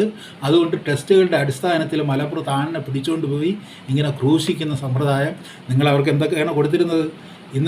ഇന്നലത്തെ ആ റിപ്പോർട്ട് ഞാൻ ഇതിൽ ഒന്നുകൂടെ വായിക്കാം. നിങ്ങൾ അവർക്ക് കൊടുത്തിരുന്ന മരുന്നുകളെന്ന് പറയുന്നത് റെംഡിസിവിറും ഫാവിപിറാവിറുമാണ് നിങ്ങൾ കൊടുത്തിരുന്നത്. ഈ റെംഡിസിവിറും ഫാവിപിറാവിറും ഈ തികച്ചും അൺഅക്സെപ്റ്റബിളാണ്. ആർക്കാണ്? അതായത് ഈ പറഞ്ഞില്ലേ, ഈ വേറെ രോഗങ്ങളുള്ള ആൾക്കാരെയാണ് നിങ്ങൾ ഈ ടെസ്റ്റ് നടത്തി, ഈ ആൻറ്റിജൻ ടെസ്റ്റ് നടത്തി പിടിച്ചുകൊണ്ട് ഇത് കൊടുക്കുന്നത്. റെംഡിസിവിറും ഫാവിപിറാവിറും പിന്നെ കോർട്ടിസോയിഡ്സും കൊടുത്തിട്ടുണ്ട്. നിങ്ങൾ ചെയ്യാമോ അങ്ങനെ? അപ്പോൾ ഇനിയിപ്പോൾ റെംഡിസിവിർ ഇനിയും കണ്ടിന്യൂ ചെയ്യുമെന്നാണ് നിങ്ങൾ പറയുന്നത്. ഫാവിപിറാവിർ വേണ്ടെന്ന് വെച്ചിട്ടുണ്ട് അത്രേ. ഫാവിപിറാവിർ ഇനി കൊടുക്കുന്നില്ല. ഫാവിപിറാവിറും റെംഡെസിവിറും എന്ന് പറയുന്നത്, ഫാവിപിറാവിർ എന്ന് പറയുന്നത് ഈ സന്ധിവാതത്തിന് കൊടുക്കുന്ന മരുന്നാണ്. ആ മരുന്ന് കൊടുത്താൽ ഇതിൻ്റെ ആ റിപ്പോർട്ടും കൂടെ പറഞ്ഞിരിക്കാം. As per the government of India's technical committee, there is no concrete evidence to suggest the efficacy of the antiviral drugs such as remdesivir and favipiravir. അപ്പോൾ ഫാവിപിറാവിർ അല്ലേ? ഫാവിപിറാവിർ. അപ്പോൾ എന്താ പറഞ്ഞിരിക്കുന്നത്? ഇന്ത്യ ഗവൺമെൻറ്റിൻ്റെ ടെക്നിക്കൽ കമ്മിറ്റിയുടെ പഠനമനുസരിച്ച് ഈ 2 മരുന്നുകൾക്കും യാതൊരു എഫിക്കസിയുമില്ല. ഇന്നലെ വരെയും നിങ്ങൾ ഈ പറഞ്ഞ ഈ റാപ്പിഡ് ആൻറ്റിജൻ ടെസ്റ്റ് നടത്തിയിട്ട് ആളുകൾക്ക് കൊടുത്തുകൊണ്ടിരുന്നത് റെംഡെസിവിറും ഫാവിപിറാവിറുമാണ്. ഇതിന് രണ്ടിനും ഒരു എഫിക്കസിയും ഇല്ല എന്ന് പറയുന്നത് ഇന്ത്യ ഗവൺമെൻറ്റാണ്. WHO പറഞ്ഞിട്ടുണ്ട് ഇത് റിലയബിൾ അല്ല എന്ന്. WHO ഇന്ത്യ ഗവൺമെൻറ്റും പറയുന്ന മരുന്നുകൾ നിങ്ങൾ കൊടുത്തിരുന്നുവെന്ന് സമ്മതിക്കുകയാണ്. എന്നിട്ട് ഇനിയും റെംഡെസിവിർ നമ്മൾ കണ്ടിന്യൂ ചെയ്യും. അതായത് അത്യാസന്ന നിലയിൽ നമ്മൾ ഏതാണ്ട് വെന്റിലേറ്ററിലാകുന്ന രോഗികൾ പിന്നെ വെന്റിലേറ്ററിൽ നിന്നൊക്കെ രക്ഷിച്ചു കൊണ്ടുവരാൻ ഒരുപക്ഷെ റെംഡെസിവിറിന് കഴിയുമെന്നാണ് ഈ പറഞ്ഞിരിക്കുന്ന ഡോക്ടർ പറയുന്നത്, ഈ ആരോഗ്യ വിദഗ്ധനോ രോഗവിദഗ്ധനോ ആയിട്ടുള്ള ആൾ പറയുന്നത്. അവർക്കെല്ലാം വേറെ രോഗങ്ങളുണ്ട്. അവർ പറഞ്ഞില്ലേ, ആ തരത്തിൽ ആസന്ന നിലയിലാകുമ്പോഴത്തേക്ക് അവർക്ക് റെംഡെസിവിർ കൊടുത്തെന്നും പറഞ്ഞിട്ട് ഒന്നും ലഭിക്കാൻ പോകുന്നില്ല. As per the government of India's technical committee, there is no concrete evidence to suggest the efficacy of antiviral drugs such as remdesivir and favipiravir in the management of COVID-19. In countries that are using these 2 drugs, there is no reduction in mortality nor a reduction in hospitalization time. ഇത് കൊടുക്കുന്ന ഒരു രാജ്യത്തും മോർട്ടാലിറ്റിയിലോ, അതായത് അവസാന ഘട്ടത്തിലാണ് കൊടുക്കുന്നത്, ഒരു കുറവും ഉണ്ടാകുന്നില്ല. ഇത് രണ്ടും കൊടുത്തിരുന്നു. ഇപ്പോൾ ഫാവിപിറാവിർ കൊടുക്കേണ്ടെന്ന് തീരുമാനിച്ചിട്ടുണ്ട്. എന്നാലും ഞാൻ റെംഡെസിവിർ കൊടുക്കും എന്നാണ് നിങ്ങളുടെ ഇപ്പോഴത്തെ ഡോക്ടർ ഇപ്പോൾ പരിഷ്കരിച്ച ഈ മരുന്ന് പട്ടികയാണ്. ഈ വൈറൽ ഡിസീസസിന് പറയുന്നതൊന്നും വൈറൽ ഡ്രഗ്സ് അല്ല. അങ്ങനെ വൈറസിനെ നേരിടാൻ വേണ്ടി കൃത്യമായിട്ടുള്ള ഡ്രഗ്സ് ഇല്ല. നിങ്ങളിപ്പോൾ ഈ ബാക്ടീരിയയ്ക്ക് കൊടുക്കുന്ന ഡ്രഗ്സ് കൊടുത്താൽ, ഇപ്പോൾ അസിത്രോമൈസിൻ കൊടുത്തു കഴിഞ്ഞാൽ it may be sometimes effective to the viral disease also. അതാണ് അതിൻ്റെ അവസ്ഥ എന്ന് പറയുന്നത്. പിന്നെ ഇതെന്ന് പറയുന്നത് ഗ്ലെൻ മാർക്ക് ഫാർമസ്യൂട്ടിക്കൽസ് മുംബൈ, അവർ ആണ് ഇതിൻ്റെ ട്രയൽ നടത്തിയിട്ട് ആദ്യം ഇത് കൊള്ളാമെന്നും പറഞ്ഞ് ജൂണിൽ അവരൊരു പ്രസ് കോൺഫറൻസ് നടത്തി. അത് കഴിഞ്ഞിട്ട് ഇതിൻ്റെ ഫുൾ റിസൾട്ട്സ് വന്നപ്പോഴത്തേക്ക് ദർ ഇസ് നോ എഫിക്കൻസി. അവസാനം അതിൻ്റെ ആ ഗവേഷണം നടത്തി അതിൻ്റെ റിസൾട്ട് പ്രസിദ്ധീകരിച്ചപ്പോഴത്തേക്ക് ഇത് ഫലപ്രദമല്ല. ആ ഫലപ്രദമല്ലാത്ത മരുന്നുകൾ ഈ ഇത്രയും നാളായിട്ട് കേരളത്തിലെ ഈ ആളുകളെ കോവിഡ് എന്ന് പറഞ്ഞ് മുദ്രകുത്തി അവർക്ക് കൊടുത്തുകൊണ്ടിരിക്കുകയായിരുന്നു. മുണ്ടൂർ വിജയ, ഒന്ന് അന്വേഷിക്കുക, അല്ലെങ്കിൽ നിങ്ങൾ അതിനെപ്പറ്റി ഒന്ന് അന്വേഷിക്കും. അതങ്ങനെ കൊടുക്കാമോ എന്ന് നിങ്ങളൊന്ന് അന്വേഷിക്കും. അങ്ങനെ ചെയ്യാമോ? ശരിയല്ലാത്ത മരുന്നുകൾ ഇപ്പോൾ ആസന്ന മരണരായി കിടക്കുന്നു എന്നുള്ള ഒരു കാരണം പറഞ്ഞ് അവർക്ക് ആ മരുന്ന് കൊടുക്കേണ്ടത്, എന്തായാലും മരിച്ചു പോകില്ല, അങ്ങനെയാണെങ്കിൽ ഇത് കൊടുത്തു നോക്കാം എന്ന് പറഞ്ഞ് കൊടുത്തു നോക്കുന്നത് അതൊരു നല്ല സമ്പ്രദായമല്ല. അവന് ഒരു രോഗിക്ക് അയാൾക്ക് അർഹതപ്പെട്ട മരണം, അയാളുടെ മോർബിഡിറ്റി എത്രത്തോളം ചെക്ക് ചെയ്യാൻ പറ്റും. ഇപ്പോൾ പറയുന്നുണ്ട്, ഈ പറയുന്ന പോലെ പല വിഭാഗങ്ങളായിട്ട് തിരിച്ചിട്ട് ഡയബറ്റീസ് ഉള്ളവർക്ക് അവർക്ക് പ്രത്യേകമായ ശുശ്രൂഷ, പ്രഗ്നൻസി ഉള്ളവർക്ക് പ്രത്യേകമായ ശുശ്രൂഷ, അത് സാധാരണ ക്ലിനിക്കലായിട്ട് കൊടുക്കുന്ന തരത്തിലുള്ള ശുശ്രൂഷ തന്നെ കൊടുക്കേണ്ടി വരും. നിങ്ങൾ ഈ റെംഡെസിവിറും ഫാവിപിറാവിറും ഇപ്പോൾ അത് കഴിഞ്ഞതിന് ശേഷം ഇപ്പോൾ ആർത്രൈറ്റിസിന് കൊടുക്കുന്ന ഒരു 2 ടോഫാസിറ്റിനിബ്, ബാരിസിറ്റിനിബ്, ടോസിലി സുമാബ് എന്ന് പറയുന്ന 3 മരുന്നുകളാണ് ഇപ്പോൾ ആഡ് ചെയ്തിരിക്കുന്നത്. ഈ 3 മരുന്നുകൾക്കും ഈ പറഞ്ഞില്ല, ഇതിനെ in hospitalised patients with COVID-19 pneumonia who were not receiving mechanical ventilation reduce the likelihood of progression, the composite outcome of mechanical ventilation or death, but did not improve survival. ഈ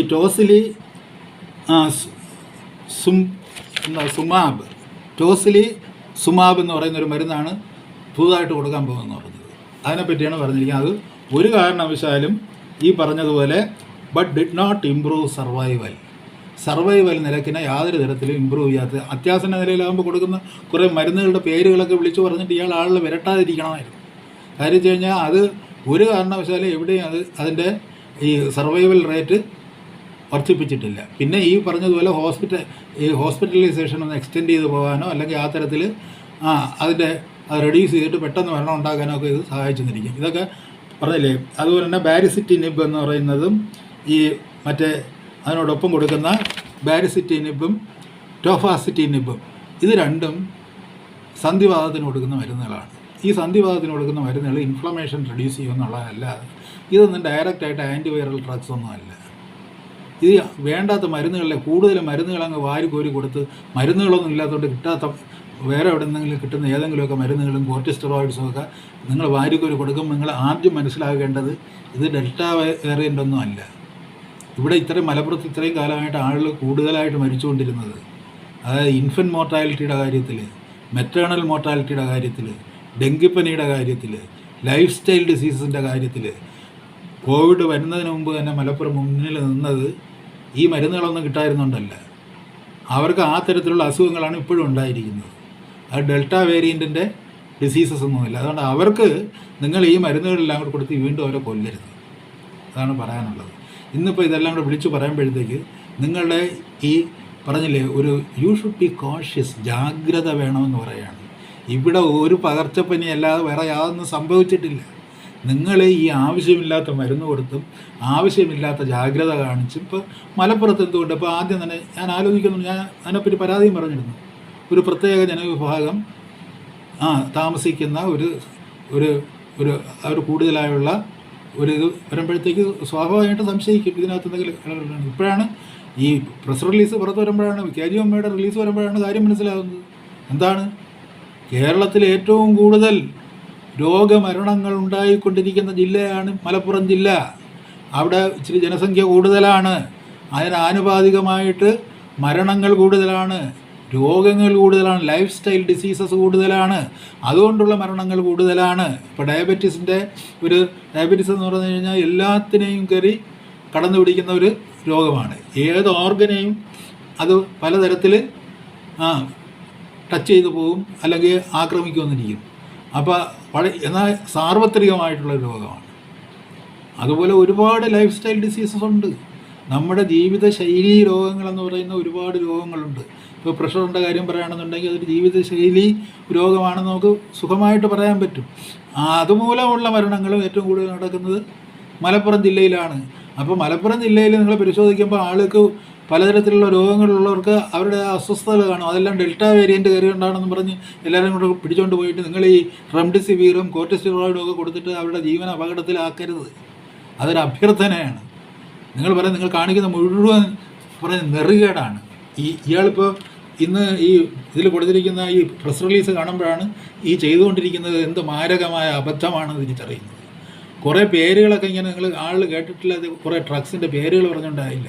ഇതൊക്കെ നോക്കുമ്പോൾ അറിയുന്നത് എന്തിനു വേണ്ടിയുള്ള മരുന്നാണെന്നൊക്കെ അതിനകത്തൊക്കെ പറഞ്ഞിട്ടുണ്ട്. സന്ധിവാതത്തിന് വരുന്ന മരുന്നാണ് ഇതിന് ഏറ്റവും പറ്റിയത്. അതുകൊണ്ട് അത് കൊടുത്ത് കളയാൻ തീരുമാനിക്കുന്നത്. അതാണ് മരണക്കിടക്കയിൽ കിടക്കുന്നവന് സന്ധിവാതത്തിനുള്ള മരുന്ന് കൊടുത്തിട്ട് അവൻ്റെ ഇൻഫ്ലമേഷൻ നിങ്ങൾക്ക് റെഡ്യൂസ് ചെയ്യാൻ പറ്റും. കാര്യം വെച്ച് കഴിഞ്ഞാൽ സന്ധിവാതം ഒക്കെ പറയുമ്പോഴത്തേക്ക് പറഞ്ഞില്ലേ ഇതിൻ്റെ ഈ ഡീപ്പ് വെയിൻ ത്രോംബോസിസിൻ്റെ ഒരു സംഭവം വരും ഇൻഫ്ലമേഷൻ വരുമ്പോഴത്തേക്ക്. അപ്പോൾ ഡീപ്പ് വെയിൻ ത്രോംബോസിസ് ഒഴിവാക്കാൻ വേണ്ടി നിങ്ങൾ ഈ പറയുന്ന ആൻറ്റിവൈറൽ ഡ്രഗ്സ് എടുത്ത് കൊടുത്ത് ഡീപ്പ് വെയിൻ ത്രോംബോസിസ് ഇല്ലാതാവും. DVT എന്ന് പറയുന്നത് സാധാരണ ഇതിൽ നിന്നോട് ഈ ആർത്രൈറ്റിസിൻ്റെ കൂടെ വരുന്നൊരു സംഭവമാണത്. അതായത് അവിടെ രക്തഓട്ടം ഇല്ലാതിരിക്കുകയും അവസാനം ബ്രെയിനിലോട്ട് രക്തം ചെല്ലാതിരിക്കുകയും അവിടെ ചിലപ്പോൾ ഹൈപ്പോക്സിയ ഉണ്ടാകുക അല്ലെങ്കിൽ വേറെ തരത്തിൽ അല്ലെങ്കിൽ ഓർഗനിൽ അല്ലെങ്കിൽ ലങ്ങിൽ പ്രശ്നം ഉണ്ടാകുകയൊക്കെ ചെയ്ത് ആൾ മരിക്കും. അപ്പോൾ അങ്ങനെ മരിക്കുന്ന ഒരുപാട് രോഗങ്ങളുണ്ട്. അവിടെയൊക്കെ നിങ്ങൾ കൊണ്ടുപോയിട്ട് ഇത് മറ്റതിൻ്റെ ഇത് ഡെൽറ്റ വേരിയൻ്റ് ആണെന്ന് പറഞ്ഞ് ചെന്ന് കഴിഞ്ഞാൽ എന്താ ചെയ്യുക? ആർത്രൈറ്റിസ് കൊണ്ട് ഇത് സംഭവിക്കാം. റുമറ്റോയിഡ് ആർത്രൈറ്റിസ് വന്നു കഴിഞ്ഞാലും ഒരു മരണം സംഭവിക്കാം. നിങ്ങൾക്ക് ഇൻഫ്ലമേഷൻ നിങ്ങളുടെ ലെഗിൽ ഇൻഫ്ലമേഷൻ ഉണ്ടായി കഴിഞ്ഞാൽ നിങ്ങൾക്ക് DVT ഉണ്ടായി. ആ DVTയിൽ നിന്ന് നിങ്ങൾക്ക് മരണം സംഭവിക്കാം. നിങ്ങൾക്ക് കാർഡിയാക് അറസ്റ്റ് ഉണ്ടാകാം. അപ്പോൾ അവിടെയൊക്കെ ഡെൽറ്റ വേരിയൻറ്റ് വന്നിട്ടാണ് ഇതൊക്കെ സംഭവിക്കുന്നത്. നിങ്ങൾക്ക് ഇൻഫ്ലമേഷൻ ഉണ്ടാകുന്ന ഡെൽറ്റ വേരിയൻറ്റ് ഉണ്ടായിട്ടാണ്. ഇൻഫ്ലമേഷൻ അല്ലെങ്കിലും ഉണ്ടാകും അത് ഡെൽറ്റ വേരിയൻറ്റ് ഉണ്ടായിട്ട്. അത് ഈ 2019 കോവിഡ് ഉണ്ടാകുന്നതിന് മുമ്പ് തന്നെ ഇതൊക്കെ ഇവിടെ ഉണ്ടായിരുന്നു എന്നാണ് പറഞ്ഞുകൊണ്ട് വരുന്നത്. ഞാൻ ഈ കാര്യങ്ങൾ കൂടി പറയണമല്ലോ എന്ന് വിചാരിച്ച് വളരെ കാര്യമാത്ര പ്രസക്തമായിട്ടുള്ള കാര്യങ്ങൾ മാത്രമേ ഞാൻ പറയുന്നുള്ളൂ. ഇതിൽ പറഞ്ഞ ഇതിൻ്റെ ഈ എവിടെയും ഈ മെഡിക്കേഷൻ്റെയും ഈ തരത്തിൽ ഹോസ്പിറ്റൽ അറ്റൻഷൻ്റെയും ടെസ്റ്റിൻ്റെയും കാര്യത്തിൽ വന്നിട്ടുണ്ട് വൻ വീഴ്ചകളുണ്ട്. കാര്യം വെച്ച് കഴിഞ്ഞാൽ ഇതൊരു മഹാരോഗമാണെന്നും ഒരുപാട് പേര് മരിക്കുന്നുവെന്നും സ്ഥാപിച്ചെടുക്കാൻ വേണ്ടി നടത്തുന്ന വ്യർത്ഥമായ പരിശ്രമങ്ങൾ, ആരെയോ തൃപ്തിപ്പെടുത്താനോ ആരുടെ നിന്ന് കാശ് വാങ്ങാനോ വേണ്ടി നടത്തുന്ന ഇത്തരം ഈ ക്രൂര കൃത്യങ്ങൾ ഇത് ചെയ്യുമ്പോൾ യഥാർത്ഥത്തിൽ എന്തുകൊണ്ടാണ്, അതാണ് പറഞ്ഞത്. ഇപ്പോൾ നിങ്ങൾ ഒരു പ്രത്യേക പ്രദേശം ഈ കേന്ദ്രീകരിച്ചൊരു പഠനം നടത്തുമ്പോൾ അവിടുത്തെ രോഗത്തിൻ്റെ അവസ്ഥ KGMയ്ക്ക് മനസ്സിലാക്കാൻ പറ്റും. ഒരു പ്രത്യേക സീസണിലെ മരണങ്ങൾ നിങ്ങൾ പഠിക്കുമ്പോൾ ഒരു പ്രത്യേക സീസണിൽ എന്തുകൊണ്ട് മരണങ്ങൾ ഉണ്ടാകുന്നത് ആണ് പറയുന്നത്. അത് കാലം, ദേശം, ഋതുക്കൾ ഇതിനെയൊക്കെ അടിസ്ഥാനപ്പെടുത്തിയുള്ള പഠനങ്ങളുടെ മുൻകാല പഠനങ്ങളുടെ അടിസ്ഥാനത്തിൽ വേണം അതിൽ നിന്ന് വ്യതിരിക്തമായിട്ട് ഇപ്പോൾ എന്തെങ്കിലും ഉണ്ടായിട്ടുണ്ടോ എന്ന് നോക്കേണ്ടത്. അത് അങ്ങനെ വേണം പഠിക്കേണ്ടത്. അത്തരത്തിലൊരു പഠനത്തിന് നിങ്ങൾ തയ്യാറായിട്ടില്ല. നിങ്ങൾ ബ്ലണ്ടായിട്ട് ടെസ്റ്റ് എന്നും പറഞ്ഞിട്ട് റാപ്പിഡ് ആൻറ്റിജൻ ടെസ്റ്റ് നടത്തുകയും 1.5 ലക്ഷം ടെസ്റ്റ് നടത്തിയെന്ന് പറയുമ്പോൾ കേന്ദ്രത്തിൻ്റെ സമിതി എന്ന് പറയുന്നത് ഈ ടെസ്റ്റ് ഈസ് യൂസ്ലെസ്. ഈ ടെസ്റ്റല്ല നമ്മൾ പറഞ്ഞത്, നിങ്ങൾ RT-PCR എത്ര നടത്തിയെന്ന് ചോദിക്കുകയും അത് നടത്താത്തതുകൊണ്ടാണെന്ന് പറയുകയും ഈ പാവം ക്ഷീണിച്ച ആരോഗ്യ പ്രവർത്തകർ, ഞാൻ അവരെയാണ് കുറ്റം പറയുന്നത്, ഈ രംഗത്ത് നിൽക്കുന്നവരാണ് ഇതിൻ്റെ വൈകല്യം ചൂണ്ടിക്കാണിക്കേണ്ടത്. ആ ചൂണ്ടിക്കാണിക്കേണ്ട ഡോക്ടർമാരുൾപ്പെടെയുള്ള ആരോഗ്യ പ്രവർത്തകർ കുഞ്ഞാടുകളെപ്പോലെ ആരെങ്കിലും പറയുന്നത് കേട്ടിട്ട്, അല്ലെങ്കിൽ ഒരു ഡോക്ടർക്ക് മറ്റൊരു ഡോക്ടറോട് ചോദിക്കാവുന്നേ ഉള്ളൂ, എന്താണ് ഇങ്ങനെയല്ലേ ഇതിൻ്റെ കാര്യം. ഈ KGM ഇത്രയധികം പഠനം നടത്തിയിട്ടുള്ള KGMയുടെ നാവ് ഇപ്പോഴാണ് ഇവർ പറഞ്ഞില്ല, ഇതൊന്നും ചോദിക്കുമ്പോഴാണ് KGM ഇതൊക്കെ പറയുന്നത്. ഇതിനു മുമ്പ് KGM ഇതൊന്നും പറഞ്ഞിട്ടില്ല. അതാണ് ഞാൻ പറഞ്ഞത്. അപ്പോൾ അതുകൊണ്ട് നമ്മൾ അറിയേണ്ടുന്നതായിട്ടുള്ള ഒരുപാട് കാര്യങ്ങൾ മൂടി വയ്ക്കപ്പെട്ടിരിക്കുന്നു. ഇവിടെ ഒരു ഡെൽറ്റ വേരിയൻറ്റും ഇല്ല. മലപ്പുറത്ത് മാത്രമാണ് കൂടുതലുള്ളതെങ്കിൽ മലപ്പുറത്ത് എന്നും കൂടുതൽ രോഗികളും മരണങ്ങളും നടന്നുകൊണ്ടിരിക്കുന്ന ഒരു ജില്ലയാണെന്നും അവിടെ ലൈഫ് സ്റ്റൈൽ ഡിസീസസ് കൊണ്ട് ഏറ്റവും കൂടുതൽ മരണം സംഭവിക്കുന്ന ജില്ലയായിരുന്നു കോവിഡിന് മുമ്പും പിൻപും. ഇൻഫൻറ്റ് ഡെത്ത് റേറ്റിൽ മുമ്പിൽ നിൽക്കുന്നു.